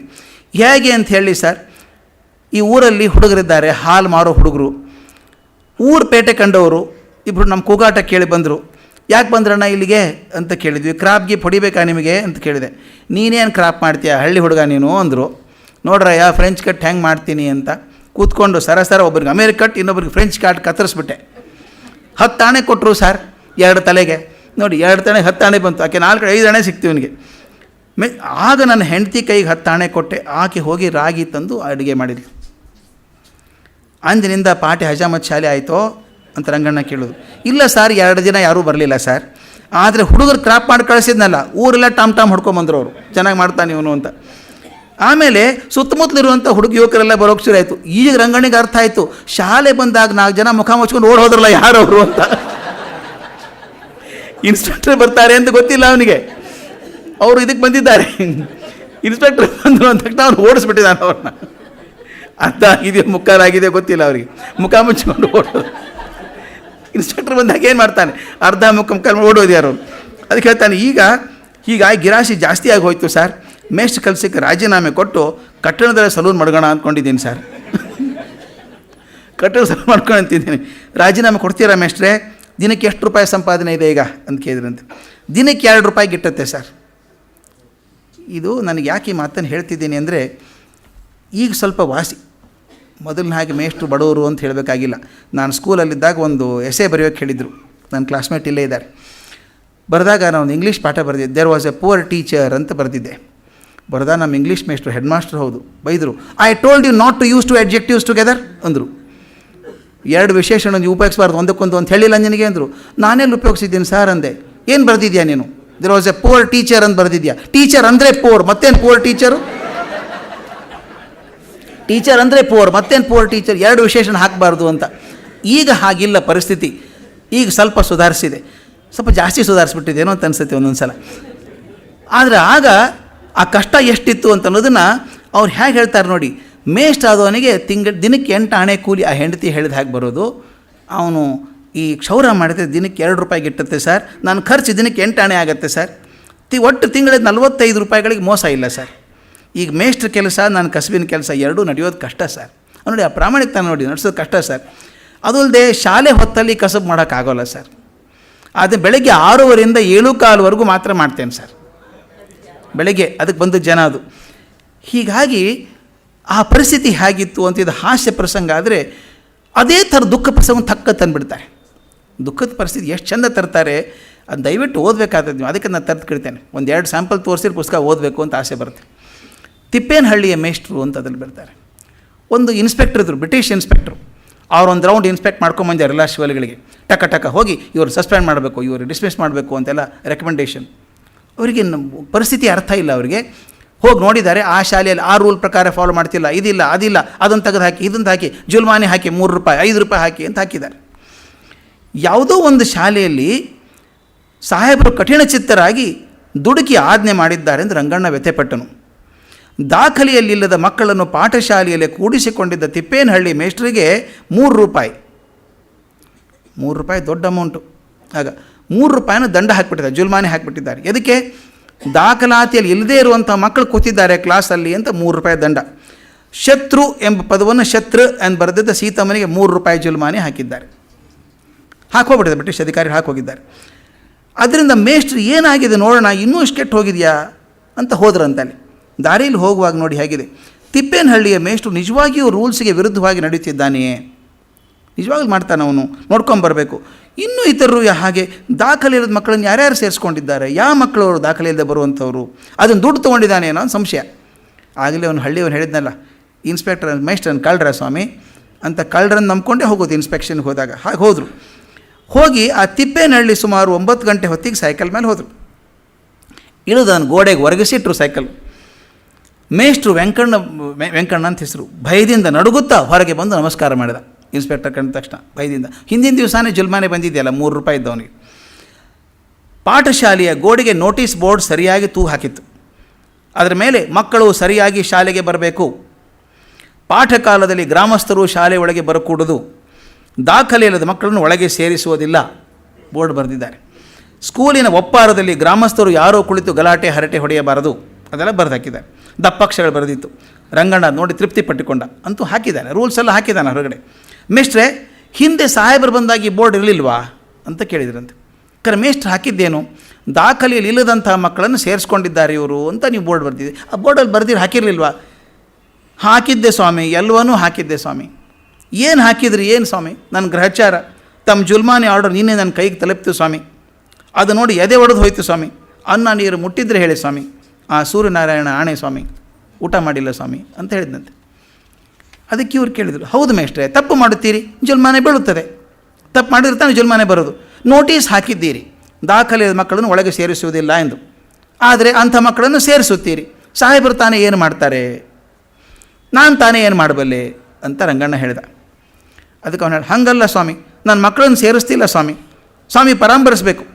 ಆ ಮನುಷ್ಯನ ಹತಾಶೆಯನ್ನು ಗಮನಿಸಬೇಕು, ಎಷ್ಟು ಒದ್ದಾಡ್ತಾನೋ. ಹಳ್ಳಿಯವರನ್ನು ಕೇಳಿ ನೋಡಿ ಸ್ವಾಮಿ, ಆ ಜನರ ನಿಷ್ಠುರನ ತಲೆ ಕಟ್ಕೊಂಡು ರೂಲ್ಸ್ ಪ್ರಕಾರ ಕೆಲಸ ಮಾಡ್ತಿದ್ದೇನೆ ಸ್ವಾಮಿ. ಆ ಮಾತು ನೋಡಿ, ಜನರ ನಿಷ್ಠುರ ಕಟ್ಕೊಂಡು ರೂಲ್ಸ್ ಪ್ರಕಾರ ಮಾಡ್ತಿದ್ದೇನೆ. ಸ್ವಲ್ಪ ಸಡಲ್ ಬಿಟ್ಟರೆ ಎಲ್ಲರೂ ರೂಲ್ಸ್ ತಪ್ಪಿಸ್ಬಿಡ್ತಾರೆ. ಮಾಡ್ತಾಯಿದ್ದೀನಿ ಸ್ವಾಮಿ. ಮುಖ್ಯ ನನ್ನ ಗ್ರಹಚಾರ ಕಾಲ ಸ್ವಾಮಿ, ಮೇಲಿಂದ ಮೇಲೆ ಕಷ್ಟಗಳು ದುಃಖಗಳು ತಲೆಗೆ ಬರ್ತಾ ಇದ್ದೇವೆ ಸ್ವಾಮಿ ಎದ್ದೊಳುತ್ತಾ ಮೇಷ್ಟ್ರು ಪಂಚೆಯ ಸೆರಗಿನಿಂದ ಕಣ್ಣೀರು ಒರೆಸಿಕೊಳ್ಳುತ್ತಿದ್ದನು. ಈ ಮೇಷ್ಟ್ರು ಬೂಟಾಟಿಕೆ ಮಾಡ್ತಿದ್ದಾನೋ ಏನೋ ಅಂತ ಅನಿಸ್ತು. ರೂಲ್ಸ್ ತಪ್ಪಿದ್ದಾನೆ, ಸಿಕ್ಕಾಕ್ಕೊಂಡಿದ್ದ. ಅದಕ್ಕೆ ನಾನು ಬಂದಾಗ ಇವನು ಬೂಟಾಟಿಕೆ ಮಾಡ್ತಾನೆ ಅಂತ ಅಂದ್ಕೊಂಡು ರಂಗಣ್ಣನಿಗೆ ಸಂಶಯ ಉಂಟಾಯಿತು. ಒಳಗೆ ಹೋಗಿ ಕುರ್ಚಿಯ ಮೇಲೆ ಕುಳಿತುಕೊಂಡನು. ಹಾಜರಿ ರಿಜಿಸ್ಟರ್ನ ಕೈಗೆ ತೆಗೆದುಕೊಂಡು ಹಾಜರಿ ಎಣಿಸಿದನು. ಹಾಜರಿದ್ದ ಮಕ್ಕಳ ಸಂಖ್ಯೆಯನ್ನು ಎಣಿಸಿದನು. ತಾಳೆ ಆಗಲಿಲ್ಲ. 2 ಮಕ್ಕಳು ಹೆಚ್ಚಾಗಿದ್ದಂತೆ ಕಂಡಿತು. ಪುನಃ ಹಾಜರಿ ಎಣಿಸಿ ಮಕ್ಕಳು ನಿಧಾನವಾಗಿ ನೋಡುತ್ತಾ ಎಣಿಸತೊಡಗಿದನು ಯಾರ್ಯಾರು ಅಂತ. 2 ಹೆಚ್ಚಾಗಿಯೇ ಇದ್ದರು. ಬಳಿಕ ಒಬ್ಬೊಬ್ಬರ ಹೆಸರನ್ನು ಕರೆದು ಅವರು ಹಾಜರಿ ಹೇಳುತ್ತಲೂ ಆ ಮಕ್ಕಳನ್ನು ಹೊರಗೆ ಆಟಕ್ಕೆ ಕಳಿಸಿದನು. ಕರೆಯೋದು ಅವ್ರ ಹೆಸರಿಗೆ ಹೊರಗೆ ಹೋಗಬೇಕು. ಕಡೆಗೆ ಹಾಜರಿ ಮುಗಿಯಿತು. ಒಬ್ಬ ಹುಡುಗಿ ಒಬ್ಬ ಹುಡುಗ ಉಳಿದುಕೊಂಡ್ರು. ಅಂದರೆ ದಾಖಲಾತಿ ಇಲ್ಲದೇ ಇದ್ದವ್ರು ಅನ್ನಂಗಾಯ್ತಲ್ಲ ಇವರು. ರಂಗಣ್ಣನಿಗೆ ಸ್ವಲ್ಪ ಕೋಪ ಬಂತು. ಮೇಷ್ಟ್ರೆ, ಇದೇಕೆ ಸುಳ್ಳು ಹೇಳ್ತೀರಿ? ಈ 2 ಮಕ್ಕಳನ್ನು ದಾಖಲೆಯಲ್ಲಿ ಇಲ್ಲಲ್ಲ, ಅಲ್ಲದೆ ವಯಸ್ಸು ಕೂಡ ಚಿಕ್ಕದ ಮಕ್ಕಳು, ಅವ್ರನ್ನೇ ಕೂಡಿಸ್ಕೊಂಡಿದ್ದೀರಿ? ಆ ಮೇಷ್ಟ್ರು ತಕ್ಷಣ ಗಟ್ಟಿಯಾಗಿ ಅಳೋಕೆ ಶುರು ಮಾಡಿದಂತೆ. ಸ್ವಾಮಿ, ಅವು ನನ್ನ ಮಕ್ಕಳು ಸ್ವಾಮಿ ಎಂದು ಹೇಳುತ್ತಾ ಮೇಷ್ಟ್ರು ಗಟ್ಟಿಯಾಗಿ ಅಳತೊಡಗಿದನು. ನಿಮ್ಮ ಮಕ್ಕಳಿರ್ಬೋದು, ಮನೆಯಲ್ಲಿ ಬಿಡೋದು ಇಲ್ಲೇ ತಂದು ಕೂಡಿಸ್ಕೊಂಡಿದ್ದೀರಿ ಅವ್ರನ್ನ ಅಂತ ಇನ್ಸ್ಪೆಕ್ಟರ್ ಜೋರಾಗಿ ಕೇಳಿದ. ಆತ ಇನ್ನೂ ಕೇಳ್ತಾ ಹೇಳಿದಂತೆ, ಇನ್ನೇನು ಮಾಡಲಿ ಸ್ವಾಮಿ, ಮಕ್ಕಳು ತಬ್ಬಲಿಯಾಗಿ ಹೋದವಲ್ಲ ಸ್ವಾಮಿ, ತಾಯಿ ಇಲ್ವೇ, ಅವನು ಎಲ್ಲಿ ಬಿಟ್ಟು ಬರಲಿ ಸ್ವಾಮಿ? 2 ತಿಂಗಳ ಹಿಂದೆ ಈ ಹಳ್ಳಿಯಲ್ಲೇ ನನ್ನ ಹೆಂಡತಿ ಸತ್ತು ಹೋದ್ಲು ಸ್ವಾಮಿ. ಈ ಪಾಪಿಸ್ಟ್ ಕೈಯಿಂದಲೇ ಚಿತಿ ಭಸ್ಮ ಹಚ್ಚಿ ಮಾಡಿ ಬಂದಲ್ಲ ಸ್ವಾಮಿ. ಮನೆಯಲ್ಲಿ ನೋಡ್ಕೊಳ್ಳೋರು ಯಾರೂ ಗತಿ ಇಲ್ಲ, ಎಳೆ ಮಕ್ಕಳು ಎಲ್ಲಿ ಬಿಟ್ಟು ಬರಲಿ ಸ್ವಾಮಿ? ರಂಗಣ್ಣನ ಮುಖ ಜೋತು ಬಿತ್ತು, ಕಣ್ಣಲ್ಲಿ ನೀರು ತುಂಬಿಕೊಂಡವು. ಮಾತು ಹೊರಡಲಿಲ್ಲ. ಒಂದು ಕ್ಷಣದಲ್ಲಿ ತನ್ನ ಸಂಸಾರದ ಹೆಂಡತಿ ಮಕ್ಕಳ ದೃಶ್ಯ ಕಣ್ಣಿಗೆ ಕಟ್ಟಿತು. ತನ್ನ ಸಂಸಾರದ ಕಟ್ಟಿತು. ತಾಯಿ ಎಂಬುವ ವಸ್ತು ಇಲ್ಲದಿದ್ದರೆ ಸಣ್ಣ ಮಕ್ಕಳ ಗತಿ ಏನು? ತನ್ನ ಗೃಹಲಕ್ಷ್ಮಿ ಇಲ್ಲದಿದ್ದರೆ ತನ್ನ ಮಕ್ಕಳ ಗತಿ ಏನು? ದೇವರೇ, ಸಾಹೇಬರು ಮಾಡಿದ ಪಾಪಕ್ಕೆ ಪ್ರಾಯಶ್ಚಿತ್ತವೇ ಇಲ್ಲವೇ? 3 ರೂಪಾಯಿ ಹಾಕಿ ಹೋಗಿದಾರಲ್ಲ, ಎಷ್ಟು ದಂಡ, ಭಾರಿ ದಂಡ ಅವನಿಗೆ. ಈ ಜುಲ್ಮಾನಿಯ ಪಾಪ ಅವರನ್ನು ಹೊಡೆಯದೇ ಬಿಡೋದು ಸಾಹೇಬ್ರನ್ನ. ಮೇಷ್ಟ್ರೆ, ಆ ದಿನ ನೀವು ಸಾಹೇಬರು ಬಂದಾಗ ಇವು ನನ್ನ ಮಕ್ಕಳು ತಬ್ಬಲಿಗಳನ್ನು ಸಾಹೇಬರಿಗೆ ಯಾಕೆ ಹೇಳಲಿಲ್ಲ ಅಂತ ಕೇಳಿದ್ರಂತೆ. ಅದಕ್ಕೆ ಹೇಳ್ತಾನೆ, ಸ್ವಾಮಿ, ಇದ್ದಕ್ಕಿದ್ದ ಹಾಗೆ ರಸ್ತೆಯಲ್ಲಿ ಮೋಟಾರ್ ಗಾಡಿ ಬಂದು ನಿಂತ್ಕೊಂಡ್ಬಿಡ್ತು ಸ್ವಾಮಿ. ಕಾರಲ್ಲಿ ಬಂದಿದ್ದಾರೆ ಅವರು. ಬ್ರಿಟಿಷ್ ಸಾಹೇಬರು ತಾನೆ ಕಾರಲ್ಲಿ ಬರ್ತಾರೆ. ಇಂಡಿಯನ್ ಇನ್ಸ್ಪೆಕ್ಟರ್ ಸೈಕಲ್ ಮೇಲೆ ಹೋಗೋದು. ಸರಸರನೆ ಪರಂಗಿ ಟೋಪಿಯವರೊಬ್ಬರು ಒಳಗೆ ಬಂದುಬಿಟ್ರು ಸ್ವಾಮಿ. ಕುರ್ಚಿ ಮೇಲೆ ಕೂಡ ಕೂತ್ಕೊಳ್ಳಿಲ್ಲ. ಅವರು ಸಾಹೇಬರೆಂಬುದೇ ನನಗೆ ತಿಳಿಯಲಿಲ್ಲ. ಹಾಜರಿ ಎಷ್ಟು ಎಂದು ಕೇಳಿದರು. 34 ಸ್ವಾಮಿ ಎಂದು ಹೇಳಿದೆ. ಹಾಗೆ ಹುಡುಗರು ಎಣಿಸಿ 36 ಮಕ್ಕಳಿದ್ದಾರೆ, ಹೆಚ್ಚಿಗೆ ಇರೋರು ಹೊರಗೆ ಕಳಿಸಿ ಎಂದು ಕೋಪದಿಂದ ಹೇಳಿದರು. ನಾನು ನನ್ನ ಮಕ್ಕಳಿಗೆ ಹೊರಗೆ ಹೋಗಿ ಎಂದು ಹೇಳಿದೆ ಸ್ವಾಮಿ. ಕಲ್ಪನೆ ಮಾಡ್ಕೊ, ಎಷ್ಟು ಚಂದ ಚಿತ್ರ ಕಣ್ಣಿಗೆ ಕಟ್ಟುವಂಗಿದೆ. ತಮ್ಮ ಮಕ್ಕಳಿಗೆ ಹೊರಗೆ ಹೋಗಿ ಅಂತ ಹೇಳಿದ್ರಂತೆ ಇವರು ಮೇಷ್ಟ್ರು. ಸಾಹೇಬ್ರನ್ನ ನೋಡಿ ಮೊದಲೇ ಭಯಪಟ್ಟಿದ್ದು ಮಕ್ಕಳು. ಹೊರಗೆ ಹೋಗುವ ಬದಲು ನನ್ನ ಹತ್ರ ಬಂದು ನಿಂತ್ಕೊಂಡ್ಬಿಟ್ರು ಸ್ವಾಮಿ. ಅಪ್ಪ ಹೊರಗೆ ಹೋಗು ಅಂದಾಗ ಗಾಬರಿ ಆಗಿಬಿಟ್ಟಿದ್ದು ಮಕ್ಕಳು, ಎಲ್ಲಿ ಹೋಗಬೇಕು, ಅಪ್ಪನ ಹತ್ರ ಬಂದು ನಿಂತ್ಕೊಂಡ್ಬಿಟ್ಟು ಅಂತ. ತಾಯಿ ಕೈ ಬಿಟ್ಟು ಹೋದ ಮಕ್ಕಳು ಸ್ವಾಮಿ, ತಂದೆಯನ್ನು ಅಂಟಿಕೊಂಡಿರೋದು ಎಲ್ಲಿ ಹೋಗ್ತವೆ ಪಾಪ ಹೇಳಿ. ಮಕ್ಕಳನ್ನೆಲ್ಲ ಆಟಕ್ಕೆ ಬಿಟ್ಟಿದ್ರೆ ಅವು ಬುಡಬುಡನೆ ಹೋಗುತ್ತಿದ್ದು. ಅಷ್ಟರಲ್ಲೇ ಸಾಹೇಬರು ಗಿರಕ್ಕನೆ ತಿರುಗಿ ಹೊರಟು ಬಿಟ್ಟರು. ನಾನು ಸ್ವಾಮಿ ಇವು ನನ್ನ ಮಕ್ಕಳು ತಬ್ಬಲಿಗಳು ಎಂದು ಹೇಳುತ್ತಾ ಹಿಂದೆ ಓಡಿದೆ. ಅವ್ರ ಕಿವಿ ಮೇಲೆ ಹಾಕ್ಕೊಳ್ಳದೆ ಸ್ಕೂಲ್ ಬಿಟ್ಟು ಬರಬೇಡಿ, ಪಾಠ ಮಾಡಿ ಎಂದು ಗದರಿಸಿ ಮೋಟಾರಲ್ಲಿ ಹೋಗೇ ಬಿಟ್ಟರು ಸ್ವಾಮಿ. ನಾನು ಏನು ಮಾಡಲಿ, ನನ್ನ ಹಣೆ ಬರ. ಹೆಂಡತಿ ಸತ್ತದ್ದು ಕಳಲೆ, ಮಕ್ಕಳು ತಬ್ಬಲಿಯಾಗಿ ಅನ್ನ ನೀರು ಕಾಣದೆ ಒದ್ದಾಡುವುದು ಕಳಲೆ, ಸಾಹೇಬರು ಕೋಪ ಮಾಡಿಕೊಂಡು ಜುಲ್ಮಾನಿ ಹಾಕಿದ್ದ ಕಳಲೆ. ನಾನು ಯಾವ ದೇವರ ಹತ್ರ ಹೋಗಿ ನನ್ನ ಮೊರೆಯನ್ನು ಹೇಳ್ಕೊಳ್ಳಿ ಹೇಳಿ ಸ್ವಾಮಿ ಅಂತ ಹೇಳಿದಂತೆ. ಆತ ಹೇಳ್ತಾನೆ, ನನ್ನ ಅದೃಷ್ಟ ಕಾಡುತ್ತಿದೆಯಲ್ಲ ಸ್ವಾಮಿ, ಹೇಳಿದ್ರು ಶಿಫಾರಸ್ ಮಾಡ್ತೇನೆ, ಒಂದು ಅಪ್ಲಿಕೇಶನ್ ಕೊಡು ಅಂತ ಹೇಳಿದ್ರಂತೆ. ಅದಕ್ಕೆ ಶನಿ ಹೊಡೆದು 7 ರಾಟ ಶನಿ ಹೊಡಿತಾ ಇದೆ ಸ್ವಾಮಿ. ಇದ್ರ ಹೀಗೆ ಬಡ್ಡ ಪಡ್ತಿದ್ದೆ ನಾನು. ಹೆಂಡತಿ ಸತ್ತ ದಿನ ನನ್ನ ಕೋಳು ಬೇಕೇ ಸ್ವಾಮಿ. ಹೆಣ ಸಾಗಿಸೋದಕ್ಕೆ ಬ್ರಾಹ್ಮಣ ಜನ ಈ ಹಳ್ಳಿಯಲ್ಲಿಲ್ಲ. ಹೆಡ್ ಮೇಸ್ಟ್ರು ವೆಂಕಟ ಸುಬ್ಬಯ್ಯನವರಿಗೆ ವರ್ತಮಾನ ಕಳಿಸ್ಕೊಟ್ಟೆ. ಪುಣ್ಯಾತ್ಮರು 50 ರೂಪಾಯಿ ಗಂಟು ಕಟ್ಟಿಕೊಂಡು ಜನರನ್ನು ಪುರೋಹಿತರನ್ನು ಕರೆದುಕೊಂಡು ಇಲ್ಲಿ ಬಂದು ದಹನ ಕ್ರಿಯೆ ನಡೆಸ್ಕೊಟ್ರು. ಕರ್ಮಾಂತರ ಹಣ ಕೊಟ್ಟು ಧೈರ್ಯ ಹೇಳಿದರು. ಯಾವ ವೆಂಕಟ ಸುಬ್ಬಯ್ಯ, ಯಾವ ಹೆಡ್ ಮಾಸ್ಟರು ಅಂತ ಇವ್ರು ಕೇಳಿದ್ರಂತೆ. ಇಲ್ಲೇ ಸ್ವಾಮಿ 3 ಮೈಲು ದೂರದ ಬೊಮ್ಮನಹಳ್ಳಿ ಸ್ಕೂಲಿನ ಹೆಡ್ ಮಾಸ್ಟ್ರು ವೆಂಕಟ ಸುಬ್ಬಯ್ಯ. ದೇವರ ಹೊಟ್ಟಿಗೆ ತಣ್ಣಗಿಟ್ಟಿರಲಿ ಸ್ವಾಮಿ. ಏನಾಗಿತ್ತು ನಿಮ್ಮ ಹೆಂಡತಿಗೆ? ಏನಂದು ಹೇಳಲಿ ಸ್ವಾಮಿ, ಏನೋ ಜ್ವರ ಬಂತು, 4 ದಿನ ಜೋರಾಗಿ ಹೊಡಿತು, ಇದ್ದಕ್ಕಿದ್ದ ಹಾಗೆ ಕಣ್ಣು ಮುಚ್ಕೊಂಡ್ಬಿಟ್ಲು ಸ್ವಾಮಿ. ಊರವರೆಲ್ಲ ಮೊದಲು ಹೆಂಡತಿ ಸತ್ತದ್ದೇ ದುಃಖ ಅವನಿಗೆ, ಇನ್ಮೇಲೆ ನೋಡಿ ಹೇಗಿದೆ ಪರಿಸ್ಥಿತಿ. ಊರವರೆಲ್ಲ ಪ್ಲೇಗ್ ಮಾರಿ ಇರ್ಬೋದು, ಊರು ಬಿಟ್ಟು ಹೊರಗೆ ಹೋಗಿ ಅಂತ ಗಲಾಟೆ ಮಾಡಿದರು. ಇವನಿಗೆ ಹೆಂಡತಿ ಸತ್ತದ್ದೇ ಭಾರ ಆಗಿರಬೇಕಾದ್ರೆ ಪ್ಲೇಗ್ ಬಂದಿದೆ, ನೀವು ಊರು ಬಿಟ್ಟು ಹೋಗಿ ಅಂದ್ರಂತೆ. ನಾನು ಹೆಂಡತಿ ಹೆಣ ಸುಟ್ಟು ಹಿಂದಿರುಗಿದರೆ ಊರೊಳಗೆ ಬರಬೇಡಿ ಎಂದು ಹಳ್ಳಿಯವರು ತಡೆದುಬಿಟ್ರು. ವೆಂಕಟ ಸುಬ್ಬಯ್ಯ ಹೇಳಿ ನೋಡಿದರು, ಯಾರು ಹೇಳಿದರೂ ಹಳ್ಳಿಯವರು ಕೇಳಲೇ ಇಲ್ಲ. ನನ್ನನ್ನು 15 ದಿವಸ ಊರೊಳಗೆ ಸೇರಿಸ್ತಿಲ್ಲ ಸ್ವಾಮಿ.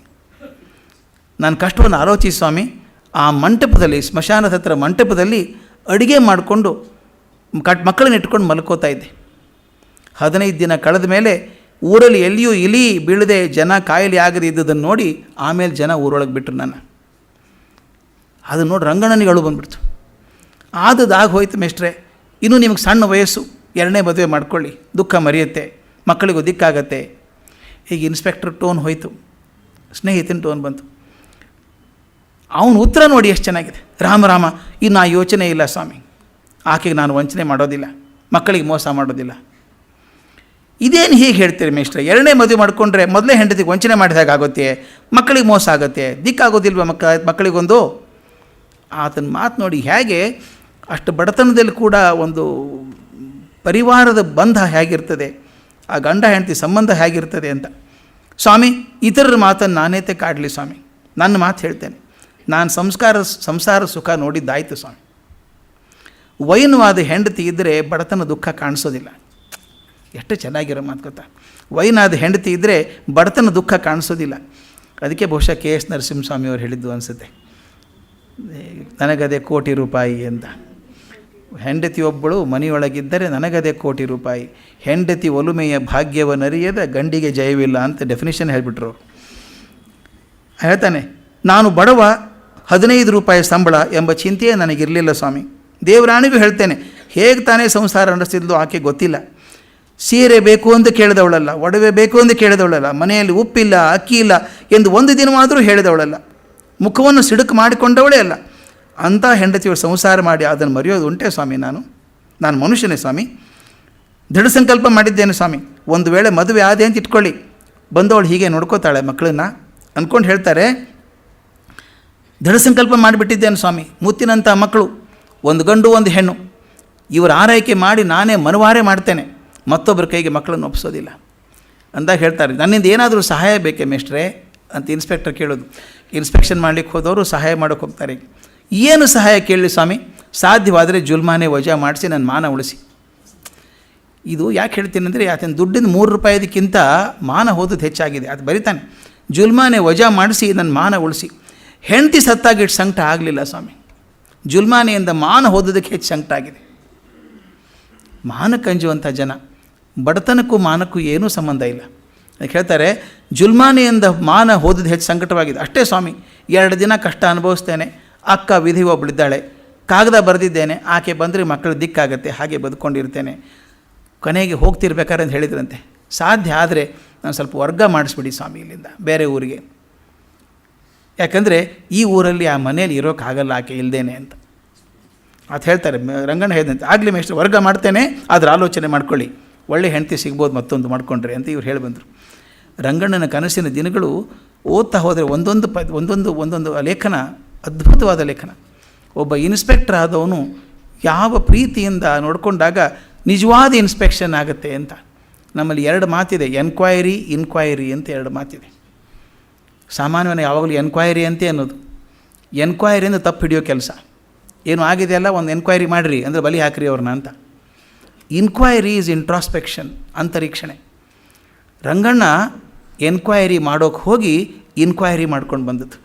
ಎಂಥ ಅದ್ಭುತವಾದ ಪ್ರಕ್ರಿಯೆ ಇದು. ಒಬ್ಬ ಇನ್ಸ್ಪೆಕ್ಟರ್ ಎಲ್ಲ ಅದಕ್ಕೆ DVG ಒಂದು ಮಾತು ಹೇಳ್ತಾರೆ, ಈ ನಮ್ಮ ದೇಶದಲ್ಲಿ ವಿದ್ಯಾಭ್ಯಾಸ ಕ್ರಮವನ್ನು ಪರಿಷ್ಕಾರಪಡಿಸಬೇಕೆಂದು ಈಚೆಗೆ ಉಠಾವಣೆ ಎತ್ತಿರುವ ಜನದ ಪೈಕಿ ಎಷ್ಟು ಮಂದಿ ಈ ಗ್ರಂಥವನ್ನು ಓದಿದ್ದಾರೋ, ಶಿಕ್ಷಣ ಪದ್ಧತಿ ಬದಲಾಯಿಸಬೇಕು ಅನ್ನೋರು ಎಷ್ಟು ಜನ ಓದಿದ್ದಾರೋ ಅಂತ ಹೇಳ್ತಾರೆ. ಅವರು ಇದನ್ನು ಓದಿ ಅದರ ಭಾವವನ್ನು ಗ್ರಹಿಸಿದ್ದಿದ್ದರೆ ಅವರ ಕಾರ್ಯ ಮಾರ್ಗವೇ ಬೇರೆ ಆಗುತ್ತಿತ್ತು. ಅಂಥ ಪುಸ್ತಕವನ್ನು ಬರೆದಂಥವರು ನಮ್ಮ ಶ್ರೀನಿವಾಸ ಮೂರ್ತಿಯವರು. ಅವರ ಪಾತ್ರ ಚಿತ್ರಣ ನನಗಂತೂ ಭಾಳ ಮನಸ್ಸಿಗೆ ಹಿಡಿದಂಥದ್ದು.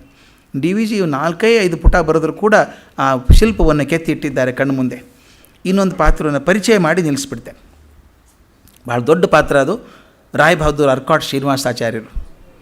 ತಮ್ಗೆ ಗೊತ್ತು, ರೋಡೇ ಇದೆ ಅರ್ಕಾಟ್ ಶ್ರೀನಿವಾಸಾಚಾರ್ಯ ರೋಡ್ ಅಂತ. ಈಗೆಲ್ಲ ನನಗೆ ಒಂದು ಸಂತೋಷ ಆಗೋದಂದರೆ ಆ ರೋಡಿಗೆ ಹೋದಾಗ ಈ ಪುಸ್ತಕ ಓದ್ಕೊಂಡು ಹೋದಾಗ ತುಂಬ ಚೆಂದ ಅನಿಸುತ್ತೆ. ಅದು ಪುಸ್ತಕ ಓದ್ಕೊಂಡು ಹೋದಾಗ ಆಚಾರ್ಯರು ಭಾಳ ದೂರದವರು ಅಂತ ಅನಿಸೋಲ್ಲ. ಅದು ಭಾಳ ಮುಖ್ಯ. ಯಾವಾಗಲೂ ಒಂದು ವಿಷಯದ ಬಗ್ಗೆ, ಅದು ಕೀಟಭ್ರಮರ ನ್ಯಾಯ ಹೇಳಿದ್ರಲ್ಲ ಅವರು, ಯಾವುದ್ರ ಬಗ್ಗೆ ಚಿಂತೆ ಮಾಡ್ತಿರ್ತೀವಿ ನಮ್ಗೆ ಅರಿವಿಲ್ಲದಾಗ ಹಾಗೆ ಆಗ್ಬಿಡ್ತೀವಿ. ಎಷ್ಟೋ ಸಲ ನನಗೆ ಆ ಭ್ರಮೆ ಉಂಟಾದದ್ದುಂಟು. ಈಗ ಯಾವುದರ ಬಗ್ಗೆ ಓದಿರ್ತೀವಿ ನೀವು, ಅವ್ರು ದೊಡ್ಡವ್ರ ಬಗ್ಗೆ ತುಂಬ ಕೇಳಿದಾಗ ಆ ಮಾರ್ಗಕ್ಕೆ, ನನಗಂತೂ ಡೆಲ್ಲಿಗೆ ಹೋದಾಗ ಹಂಗೆ ಆಗಿಬಿಡುತ್ತೆ.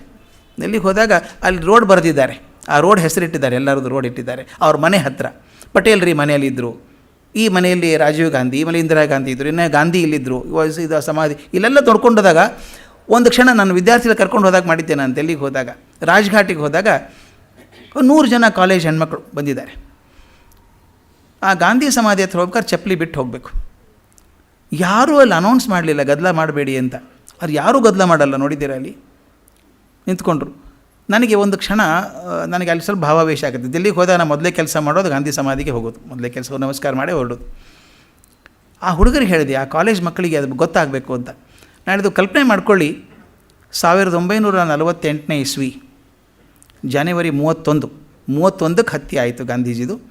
ಮರುದಿನ ಇಲ್ಲಿ ಅವರ ದಹನ ಸಂಸ್ಕಾರ ಆಯಿತು ಈ ಜಾಗದಲ್ಲಿ. ಆ ಜಾಗದಲ್ಲಿ ಎಷ್ಟು ಲಕ್ಷ ಜನ ಇದ್ದರೋ ಗೊತ್ತಿಲ್ಲ. ಈ ಕ್ಷಣದಲ್ಲಿ ನಿಂತ್ಕೊಳ್ಳಿ, ರೋಮಾಂಚನ ಆಗಿ ಹೋಗುತ್ತೆ ನಿಂತ್ಕೊಂಡಾಗ. ಈ ಜಾಗದಲ್ಲಿ ಹಿಂಗಾಗಿತ್ತು. ನೆಹರು ನಿಂತ್ಕೊಂಡು ಮಗು ಥರ ಅಳ್ತಾ ಇದ್ದಾರೆ ಅಲ್ಲಿ. ಗಾಂಧೀಜಿ ತೀರ್ಕೊಂಡು ಅವ್ರ ಅಂತ್ಯಕ್ರಿಯೆ ಆಗ್ತಿರ್ಬೇಕಾದ್ರೆ ಲಕ್ಷಾಂತರ ಜನ ಅಳೋದು, ತಮ್ಮ ಮನೆಯವ್ರು ಯಾರಾದರೂ ಪರಿವಾರದವ್ರು ಹೋಗಿಬಿಟ್ರೇನೋ ಅನ್ನೋ ಹಾಗೆ ಬಿಕ್ಕಿ ಬಿಕ್ಕಿ ಅಳ್ತಾ ಇದ್ದರು.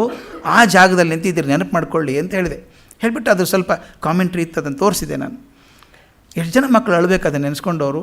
ಈಗ ನನ್ನ ಸ್ಟೂಡೆಂಟ್ಸ್ ಈಗಾದರೂ ಪತ್ರ ಬರೆದು ಹೇಳ್ತಾರೆ, ಮೊನ್ನೆ ದಿವಸ ನಾನು ಗಂಡ ಮಕ್ಕಳ ಜೊತೆಗೆ ಹೋಗಿದ್ದೆ ಸರ್, ಅವತ್ತು ನೀವು ಹೇಳಿದ್ದು ನೆನಪಾಯ್ತು ನನಗೆ. ಅದು ನೋಡಿ ಹೇಗಿದೆ, ಆ ನೆನೆಸ್ಕೊಂಡಾಗ ಆ ಜಾಗದಲ್ಲಿ ಅಡ್ಡಾಡಿದ್ರು ಅಂದ್ಕೊಂಡಾಗ ನನಗಂತೂ ಇದು ಹೇಳ್ತೇನೆ, ಭಾಳ ಪವಿತ್ರ ಭೂಮಿ ಇದು ಗೋಖಲೆ ಇನ್ಸ್ಟಿಟ್ಯೂಟ್. ಇಲ್ಲಿ ಎಂತೆಂಥವ್ರು ಬಂದಿದ್ದಾರೆ, DVG ನಿಂತಿದ್ದಾರೆ, ಮಾತಾಡಿದ್ದಾರೆ, ನೆನೆಸ್ಕೊಂಡ್ರೆ ಒಂಥರ ಅದು ಕುಮಾರವ್ಯಾಸನು ಹಾಡಿದನೆಂದರೆ ಕಲಿಯುಗ ದ್ವಾಪರವಾಗುವುದು, ಭಾರತ ಕಣ್ಣಲ್ಲಿ ಕುಣಿಯುವುದು, ಮೈಯಲ್ಲಿ ಮಿಂಚಿನ ಮಳೆ ಹೊಳೆಯುವುದು, ಮಿಂಚಿನ ತರಿಯುವುದು ಅಂದಾಗೆ ಇಲ್ಲಿ ನಿಂತ್ಕೊಂಡಾಗ ಆ ಕ್ಷಣದಲ್ಲಿ ಇಲ್ಲಿ DVG ಇದ್ರೆ ಇಷ್ಟು ದೊಡ್ಡ ಹಾಲ್ ಇರಲಿಲ್ಲ, ಅಷ್ಟಿತ್ತು. ಅಲ್ಲಿ ನಿಂತಿದ್ರು ಮಾತಾಡಿದರು ಅಂದಾಗ ಒಂಥರ ಅನಿಸಲ್ವೇ. ಹಾಗೆ ಈ ಪಾತ್ರಗಳನ್ನು ಓದ್ಕೊಂಡು ಆ ಜಾಗಕ್ಕೆ ಹೋದಾಗ ಅರ್ಕಾಟ್ ಶ್ರೀನಿವಾಸಾಚಾರ್ಯ ರೋಡ್ ಬೇರೆಯೇ ಅನಿಸುತ್ತೆ. ಅಲ್ಲಿ ಒಂದು ದಿವಾನ್ ರಂಗಾಚಾರ್ಯರ ಬಗ್ಗೆ DVG ಪುಸ್ತಕ ಬರೆದಿದ್ದಾರಲ್ಲ, ಅದು ಬಹಳ ಕಡೆ ಪ್ರಚಾರ ಆಗಿತ್ತು, ಜನರಿಗೆ ಗೊತ್ತಾಗಿತ್ತು. ವಿಶ್ವೇಶ್ವರರ ಮೆಚ್ಚುಗೆ ಪತ್ರನೂ ಬರೆದಿದ್ದರು. ಶ್ರೀನಿವಾಸಾಚಾರ್ಯರು ಒಂದು ಮೆಚ್ಚುಗೆ ಪತ್ರ ಬರೆದಿದ್ದರಂತೆ. ಈ ಪುಸ್ತಕ ಓದಿದ್ದು ಅಲ್ಲದೇ ಸ್ವಲ್ಪ ವಿಸ್ತಾರ ರೂಪದಲ್ಲೂ ರಂಗಾಚಾರ್ಯರ ಬಗ್ಗೆ ಓದಿದ್ರಂತೆ. ಪುಟ್ಟಣ್ಣ ಶೆಟ್ಟರ ಹತ್ರ ಮಾತಾಡ್ತಾ, ಒಬ್ಬ ಹುಡುಗ ಬರೆದಿದ್ದಾನ ರಂಗಾಚಾರ್ಯರ ಬಗ್ಗೆ, ಅವ್ರ ಪರಿಚಯ ಇದೆಯಾ ನಿಮಗೆ ಅಂತ ಕೇಳಿದ್ರಂತೆ. ಕೇಳಿದಾಗ ನಾನು ಪರಿಚಯ ಇದೆ ಅಂತ ಹೇಳಿ ಪುಟ್ಟಣ್ಣ ಶೆಟ್ಟರು ನನಗೆ ಹೇಳಿ ಕಳಿಸಿ ಒಂದು ದಿನ ಸಂಜೆ ಶ್ರೀನಿವಾಸಾಚಾರ್ಯರು ಅವ್ರ ಮನೆಗೆ ಕರೆದುಕೊಂಡು ಹೋದರು. ಆ ದಿನ ಲಾಲ್ಬಾಗಿನ ಮುಂದೆ ಹೊರಟು ಕಲಾಸಿಪಾಳ್ಯದ ಪಕ್ಕದಿಂದ, ಜಾಗ್ರಫಿ ಎಷ್ಟು ಚೆನ್ನಾಗಿದೆ ನೋಡಿ, ಲಾಲ್ಬಾಗಿನಿಂದ ಮುಂದೆ ಹೊರಟು ಕಲಾಸಿಪಾಳ್ಯದ ಪಕ್ಕದಿಂದ ಚಾಮರಾಜಪೇಟೆ 5ನೇ ಬೀದಿಗೆ ಸೇರುವ ರಸ್ತೆಯಲ್ಲಿ ಇರುವ ಬಂಗಲೆಯಲ್ಲಿ ಅವರು ವಾಸವಾಗಿದ್ದರು. ಅಲ್ಲಿ ಹೋದರು. ಆ ಮನೆಯಲ್ಲಿ ಮೊದಲು ರುದ್ರಪ್ಪನವರಿದ್ದು, ರುದ್ರಪ್ಪನವರಿದ್ದಂಥ ಮನೆಯದು. ಎದುರುಗಡೆ ಸಣ್ಣ ಬೈಲಿತ್ತಂತೆ, ಮನೆ ಮುಂದೆ ಬೈಲು. ಆ ಬೈಲಲ್ಲಿ ಏನು ಮಾಡ್ತಿದ್ರು ಅಂದರೆ ಪೌಳಿ ಗೋಡೆ ಹಾಕಿಸಿ ಒಂದು ಕಣ್ಣು ಚೌಕ ಕಟ್ಟಿಸಿ ಅಲ್ಲೊಂದು ನಲ್ಲಿ ಇಟ್ಟಿದ್ರಂತೆ, ಜನಕ್ಕೆ ನೀರು ಸಿಗಲಿ ಅಂತ ಇಟ್ಟಿದ್ರಂತೆ. ಆ ನಲ್ಲಿಯ ಮೇಲುಗಡೆ ಶ್ರೀನಿವಾಸಾಚಾರ್ಯರ ಧರ್ಮಪತ್ನಿ ಶ್ರೀಮತಿ ರುಕ್ಮಿಣಿಯವರ ಹೆಸರು ಅಂಕಿತವಾಗಿತ್ತು. ಆ ಮಾತನ್ನು ಎಷ್ಟು ಗೌರವದಿಂದ ಬರೀತಾರೆ ಡಿ ವಿ ಜಿ ಅಂದರೆ, ಪವಿತ್ರವಾದ ಮತ್ತು ಪ್ರೀತಿ ಸಂಜ್ಞೆಯಾದ ಆ ಜ್ಞಾಪಕ ಚಿಹ್ನೆಯು ಅಲ್ಲಿ ಉಳಿದಿದೆಯೋ ಇಲ್ಲವೋ ನಾನು ಈಗ ನೋಡಿಲ್ಲ ಅಂದು ಬರೋದು ಒಂದು ಮಾತನ್ನು ಹೇಳ್ತಾರೆ. ಆ ಮಾತು ಹೇಳಿ ನಿಲ್ಲಿಸ್ತಾರೆ ಹೇಗಾಗಿದೆ ಅಂತ. ಈಚೆಗೆ ನಮ್ಮ ದೇಶದಲ್ಲಿ ಹೊಸ ಮಾದರಿಯ ದೇಶಭಕ್ತರುಗಳು ಹುಟ್ಟಿಕೊಳ್ಳುತ್ತಿದ್ದಾರೆ. ಇವರು ಮುನ್ಸಿಪ್ಯಾಲಿಟಿಯಲ್ಲಿಯೂ ಇದರ ಅಧಿಕಾರ ಸ್ಥಾನದಲ್ಲಿಯೂ ತಮ್ಮ ಹೊಸ ಪರಿಯ ದೇಶಭಕ್ತಿಯನ್ನು ಪ್ರದರ್ಶನ ಮಾಡುತ್ತಿದ್ದಾರೆ. ಎಷ್ಟು ಸ್ಟ್ರಾಂಗ್ ಆಗಿ ಹೇಳಬೇಕು ಅಷ್ಟು ಹೇಳ್ತಾರೆ. ಆ ಪ್ರದರ್ಶನದ ಒಂದಾನೊಂದು ವಿಧಾನವು, ಈ ಹೊಸ ದೇಶಭಕ್ತಿ ಪ್ರದರ್ಶನ ವಿಧಾನ ಏನಪ್ಪ ಅಂದರೆ, ಪೂರ್ವಕಾಲವನ್ನು ಅಳಿಸಿ ಹಾಕುವುದು, ಹಳೆಯ ಹೆಸರುಗಳನ್ನು ಕೀಳಿಸುವುದು, ಹೊಸ ಹೆಸರುಗಳನ್ನು ಹಾಕುವುದು, ಹಿಂದಿನ ನೆನಪುಗಳನ್ನು ತೊಡೆದು ಹಾಕುವುದು, ಚರಿತ್ರೆಯನ್ನು ತಿದ್ದುವುದು ಈ ಚೋದ್ಯ ರೂಪಗಳನ್ನು ತಾಳುತ್ತಿದೆ. ಇದಕ್ಕಿಂತ ಸ್ಟ್ರಾಂಗ್ ಆಗಿ ಹೇಳೋಕ್ಕೆ ಸಾಧ್ಯ ಇಲ್ಲ. ಹಿಂದಿಂದೆಲ್ಲ ತೆಗೆದು ಹಾಕಿ ಹೊಸ ಹೆಸರು ಹಾಕಿಬಿಡೋದು. ಆ ಹಳೆ ಹೆಸರು ಯಾಕೆ ಬಂದಿತ್ತು, ಒಂದು ಕಾರಣ ಇದೆ, ಹಾಗೆ ತೆಗೆದು ಹಾಕೋದು. ಇದು ಈಗಣ ಒಂದು ತೆರೆದ ದೇಶಾಭಿಮಾನ. ಈ ಅವಾಂತರದಲ್ಲಿ ಮೇಲೆ ಹೇಳಿರುವ ಸ್ಮಾರಕ ಚಿಹ್ನೆ ನಷ್ಟಾಗಿ ಹೋಗಿದ್ದರೆ ಆಶ್ಚರ್ಯವೇನೂ ಇಲ್ಲ. ಅದು ಇದೆಯೋ ಇಲ್ಲೋ ನನಗೂ ಗೊತ್ತಿಲ್ಲ, ಬಹುಶಃ ಇರಲಾರ್ದು ಅನಿಸುತ್ತೆ. ಅವರು ಅರ್ಕಾಟ್ ಕಡೆಯವರು, ಶೇಷಾದ್ರಯ್ಯರ ಕಾಲಕ್ಕೆ ಬಂದಾಗ ಇವರ ಬುದ್ಧಿವಂತಿಕೆಯನ್ನು, ವಕೀಲರಾಗಿದ್ದಂಥವರು ಪ್ರಾಮಾಣಿಕತೆಯನ್ನು ನೋಡಿಬಿಟ್ಟು ಶೇಷಾದ್ರಯ್ಯವರು ಬೆಂಗಳೂರು ಮುನ್ಸಿಪಲ್ ಸಂಸ್ಥೆಯ ಅಧ್ಯಕ್ಷ ಸ್ಥಾನಕ್ಕೆ ನಿರ್ಮಾಣ ಮಾಡಿದರು. ನಾನ್ ಅಫಿಷಿಯಲ್ ಅಪಾಯಿಂಟ್ಮೆಂಟ್ ಇವ್ರದ್ದು ಮಾಡಿದಾಗ ಆಗ ನೋಡಿದಂಥ ವಿಚಕ್ಷಣೆ ನಮ್ಮ ಪ್ರಜಾಯುಗಕ್ಕೆ ಬೋಧಪ್ರದವಾಗಿದೆ ಅಂತ ಹೇಳ್ತಾರೆ. ನಾನ್ ಅಫಿಷಿಯಲ್ ಮೆಂಬರ್ ಅಧ್ಯಕ್ಷರಾದಾಗ ಹೇಗೆ ಮಾಡ್ತಿದ್ರು ಅವರು ಅಂತ. ಪ್ರತಿದಿನ ಕಾರ್ಯಕ್ರಮಕ್ಕೆ ಹೋಗೋದು ಹೇಗೆ, ಶ್ರೀನಿವಾಸಾಚಾರ್ಯ ಹೋಗಬೇಕು ತಪಾಸ್ ಮಾಡೋದಕ್ಕೆ. ಹೋದಾಗ ಬೆಳಗ್ಗೆ 6 ಗಂಟೆಗೆ ಮನೆಯಿಂದ ಹೊರಡೋದಂತೆ. ಯಾವ ಪ್ರದೇಶಕ್ಕೆ ಹೋಗಬೇಕು ಅಂತ ಹಿಂದಿನ ದಿವಸನೇ ಲೆಕ್ಕ ಆಗಿರಬೇಕು. ಮಾಡಿ ಅಲ್ಲಿ ಬರುವಂಥ ಅಧಿಕಾರಿಗಳಿಗೆ ಅಲ್ಲಿ ಬರೋಕ್ಕೆ ಹೇಳಬೇಕಂತೆ, ನಾಳೆ ಬರ್ತೀನಿ ಸಿದ್ಧವಾಗಿರಬೇಕು. ಆ ಪ್ರದೇಶದ ನಿವಾಸಿಗಳಿಂದ ಮುನ್ಸಿಪಾಲ್ಟಿಗೆ ಬಂದಿರುವಂಥ ಎಲ್ಲ ಅಪ್ಲಿಕೇಶನ್ ತೊಗೊಂಬರ್ಬೇಕು. ಅವ್ರು ಏನು ಅಹವಾಲು ಬರ್ಕೊಂಡಿರ್ತಾರೆ ತೊಗೊಂಡು ಬರಬೇಕಲ್ಲಿ. ಮತ್ತು ಅಹವಾಲು ಬರೆದವರು ಅಲ್ಲಿ ಬಂದುಬಿಡಬೇಕು. ಮುಖ ಆಗುತ್ತಲ್ಲ, ಬರೆದವರಿದ್ದಾರೆ ಅಧಿಕಾರಿಗಳಿದ್ದಾರೆ, ತೀರ್ಮಾನ ಆಗಿಬಿಡ್ಬೇಕು. ಮತ್ತು ಆ ಪ್ರೆಸಿಡೆಂಟ್ರು ಕರ್ಕೊಂಡ್ಬಿದ್ದು ಅಲ್ಲೇ ತೀರ್ಮಾನ ಮಾಡಿ ಅರ್ಜಿ ಮೇಲೆ ಅಲ್ಲೇ ಬರೆದು ಬಿಡೋದಂತೆ, ತೀರ್ಮಾನ ಹಿಂಗೆ ಆಗಬೇಕು ಅಂತ ಬರೆದು ಬಂದುಬಿಡೋರಂತೆ. ಬಂದು ಮರುದಿವಸ ತಾನು ತೀರ್ಮಾನ ಬರೆದದ್ದು ಏನಾಯಿತು ಅಂತ ನೋಡಬೇಕು. ಸಾಮಾನ್ಯವಾಗಿ ಈಗಾಗೋದು ಹಾಗೇ ತೀರ್ಮಾನ ಆಗಿಬಿಡ್ತವೆ. ಅದು ತೀರ್ಮಾನ ಇಂಪ್ಲಿಮೆಂಟ್ ಆಯ್ತಾ ಇಲ್ಲ ನೋಡ್ಬೇಕಾದ್ರೆ ಭಾಳ ಟೈಮ್ ತೊಗೊಳುತ್ತೆ. ಇಲ್ಲಿ ಹಾಗಲ್ಲ, ಮರುದಿವಸನೇ ತೀರ್ಮಾನ ಇಂಪ್ಲಿಮೆಂಟ್ ಆಯ್ತಾ ಇಲ್ಲ ನೋಡಬೇಕಂತೆ. ಹೀಗಾಗಿ ಅರ್ಜಿದಾರ ತುಂಬ ಸಮಾಧಾನ ಆಗ್ತಿತ್ತು ಅಂತ. ಹೇಗೆ ಪರೀಕ್ಷೆ ಮಾಡ್ತಿದ್ರು ಅವರು ಅಧಿಕಾರಿಗಳನ್ನು ಅಂದರೆ, ಗ್ರಾಮ ಸಂಚಾರ ಮುಗಿಸ್ಕೊಂಡು ತಮ್ಮ ಆಫೀಸಿಗೆ ಬಂದಾಗ ತಮ್ಮ ಬೂಟ್ಸ್ ನೋಡ್ಕೋತಿದ್ರಂತೆ ಶ್ರೀನಿವಾಸಾಚಾರ್ಯರು. ತಮ್ಮ ಶೂಸ್ ನೋಡ್ಕೋಬೇಕು, ಬೂಟ್ ನೋಡಿಕೊಂಡು ಈ ದಿನ ಏನು ಬೂಟ್ಸಿನ ಮೇಲೆ ಧೂಳು ಇಷ್ಟು ದಪ್ಪ ಕೂತ್ಕೊಂಡಿದೆ, ತಮ್ಮ ಬೂಟಿನ ಮೇಲೆ, ಅವ್ರದ್ದಲ್ಲ, ಇಷ್ಟು ದಪ್ಪ ಧೂಳು ಕೂತ್ಕೊಂಡಿದೆ, ಬೀದಿ ಚೆನ್ನಾಗಿ ಗುಡಿಸಿದ್ದಿದ್ರೆ ಹೀಗಾಗುತ್ತಿತ್ತೆ ಅಂತ ಕೇಳೋದಂತೆ. ತಮ್ಮ ಬೂಟಿನ ಮೇಲೆ ಜಾಸ್ತಿ ಧೂಳು ಕೂತ್ರೆ ಬೀಟಿ ಸರಿಯಾಗಿ ಗುಡಿಸಿಲ್ಲ ನೀವು, ಬೀದಿ ಗುಡಿಸಿದ್ರೆ ಹಿಂಗೆ ಆಗ್ತಿತ್ತೆ ಅನ್ನೋದಂತೆ. ಅಥವಾ ಈ ಹೊತ್ತು ಹೋದ ಬೀದಿಗಳಲ್ಲಿ ಗುಡಿಸೋರು ಭಾಳ ಹೆಚ್ಚು ಮುತುವರ್ಜಿ ಮಾಡಿದ ಹಾಗೆ ಕಾಣುತ್ತದೆ, ಬೂಟ್ಸಿನ ಮೇಲೆ ಧೂಳು ಬಹು ತೆಳುವಾಗಿದೆ ಅನ್ನೋದಂತೆ, ಕಸ ಗುಡಿಸಿದ್ದಾರೆ ಅಂತ ಹೇಳೋದಕ್ಕೆ. ಇದು ಎಷ್ಟು ಎಚ್ಚರಿಕೆ ಇರ್ತಿತ್ತು. ಆಗಿನ ಕಾಲ ಅಧಿಕಾರಿಗಳು ಹಾಗೆ ಇದ್ದರು, ಕೆಲಸ ಮಾಡೋರು ಹಾಗೆ ಇರ್ತಿದ್ರು. ಅಧಿಕಾರಿಗಳು ಬರ್ತಾರೆ ಅಂದರೆ ಹೆದರ್ಕೊಂಡು ಮಾಡ್ತಿದ್ರು. ಅದಕ್ಕೆ ಹೇಳ್ತಾರೆ, ಪ್ರೆಸಿಡೆಂಟರು ಹೋಗಲು ಗೊತ್ತು ಮಾಡಿದ ರಸ್ತೆ ಮೊದಲೇ ಗೊತ್ತಿತ್ತಲ್ಲ, ಹಿಂದಿನ ದಿವಸ ಬೆಳಗ್ಗೆ 6 ಗಂಟೆಗೆ ಮುಂಚೆ ಬೀದಿ ಗುಡಿಸಿ ನೀರು ಚಿಮುಕಿಸಿರುತ್ತಿದ್ದರಂತೆ ರಸ್ತೆಯಲ್ಲೆಲ್ಲ. ಪ್ರೆಸಿಡೆಂಟರು ಪಟ್ಟಣದ ಪ್ರತಿಯೊಂದು ಭಾಗಕ್ಕೂ ವಾರಕ್ಕೆ ಒಮ್ಮೆಯಾದರೂ ಹೋಗುತ್ತಿದ್ದುದರಿಂದ ನಗರ ಸ್ವಚ್ಛವಾಗಿರುತ್ತಿತ್ತು. ಮನೆ ದಿವಸ ನಾನು ಇದಕ್ಕೆ ದಕ್ಷಿಣ ಕನ್ನಡಕ್ಕೆ ಹೋದಾಗ ಅಲ್ಲಿ ರೋಡ್ ಪಕ್ಕದಲ್ಲೆಲ್ಲ ಗುಡ್ಡೆ ಕಲ್ಲು ಹಾಕಿದರು. ತುಂಬ ಕಲ್ಲು, ಜಲ್ಲಿ ಕಲ್ಲು, ಸುಮಾರು ಕಲ್ಲು. ರೋಡ್ ಮಾತ್ರ ಭಾರಿ ಅಧ್ವಾನ. ಮಂಗಳೂರು ಬರೋ ತನಕ ಸುಸ್ತಾಗಿ ಹೋಯ್ತು ನನಗೆ. ರೋಡ್ ಪಕ್ಕದಲ್ಲಿ ಕಲ್ಲಿಟ್ಟಿದ್ದಾರೆ, ರೋಡ್ ಮಾಡಲಿಲ್ಲ ಅಂದೆ. ಮಾಡೋದು ಸರ್ ನಿಲ್ಲಿಸ್ಬಿಟ್ರು ಅಂದರು. ಯಾಕೆ ಅಂದರೆ ಚೀಫ್ ಮಿನಿಸ್ಟರ್ ಬರೋದಿತ್ತು, ಬರ್ತಾರೆ ಅಂತ ರೋಡ್ ಮಾಡಬೇಕು ಅಂತ ಕಾಯಕ್ಕೆ ಶುರು ಮಾಡಿಬಿಟ್ರು. ಕೆಲಸ ಎಲ್ಲ 10 ಡಾರ್ಟ್ ಎಲ್ಲ ಬಂದುಬಿಡ್ತು, ವೆಹಿಕಲ್ ಬಂತು. ಕೊನೆ ಘಳಿಗೆಯಲ್ಲಿ ಹೋದ ವಾರ ತೀರ್ಮಾನ ಆಯಿತು, ಇಲ್ಲ ಹೆಲಿಕಾಪ್ಟ್ರಲ್ಲಿ ಬಂದು ಹೋಗ್ತಾರೆ ಅವರು ಅಂತ, ಆದ್ದರಿಂದ ಕಲ್ಲು ಅಲ್ಲೇ ಉಳ್ಕೊಂಡಿದ್ದಾವೆ ಅಂತ ಹೇಳಿ. ಅದಕ್ಕೆ ನಾನು ಹೇಳ್ತಿದ್ದೆ, ಯಾವಾಗ ಅಧಿಕಾರಿಗಳು ಮೇಲಿಂದ ಮೇಲೆ ಇನ್ಸ್ಪೆಕ್ಷನ್ ಮಾಡ್ತಾರೋ ಆವಾಗ ಚೆನ್ನಾಗಿರ್ತದೆ ಅಂತ. ನಮ್ಮ ಮನೇನೂ ಹಾಗೆ ಅಲ್ವೇ, ಯಾರಾದರೂ ಬಂದರೆ ಮನೆ ಶುದ್ಧ ಹಾಕತ್ತಿದ್ರೆ ಹಾಗೆ ಇರುತ್ತೆ. ಆರ್ಕಾಡ್ ಶ್ರೀನಿವಾಸಾಚಾರ್ಯ ಚರಿತ್ರೆಯನ್ನು ಮುಂದೆ ನೋಡೋಣ. ನಮಸ್ಕಾರ.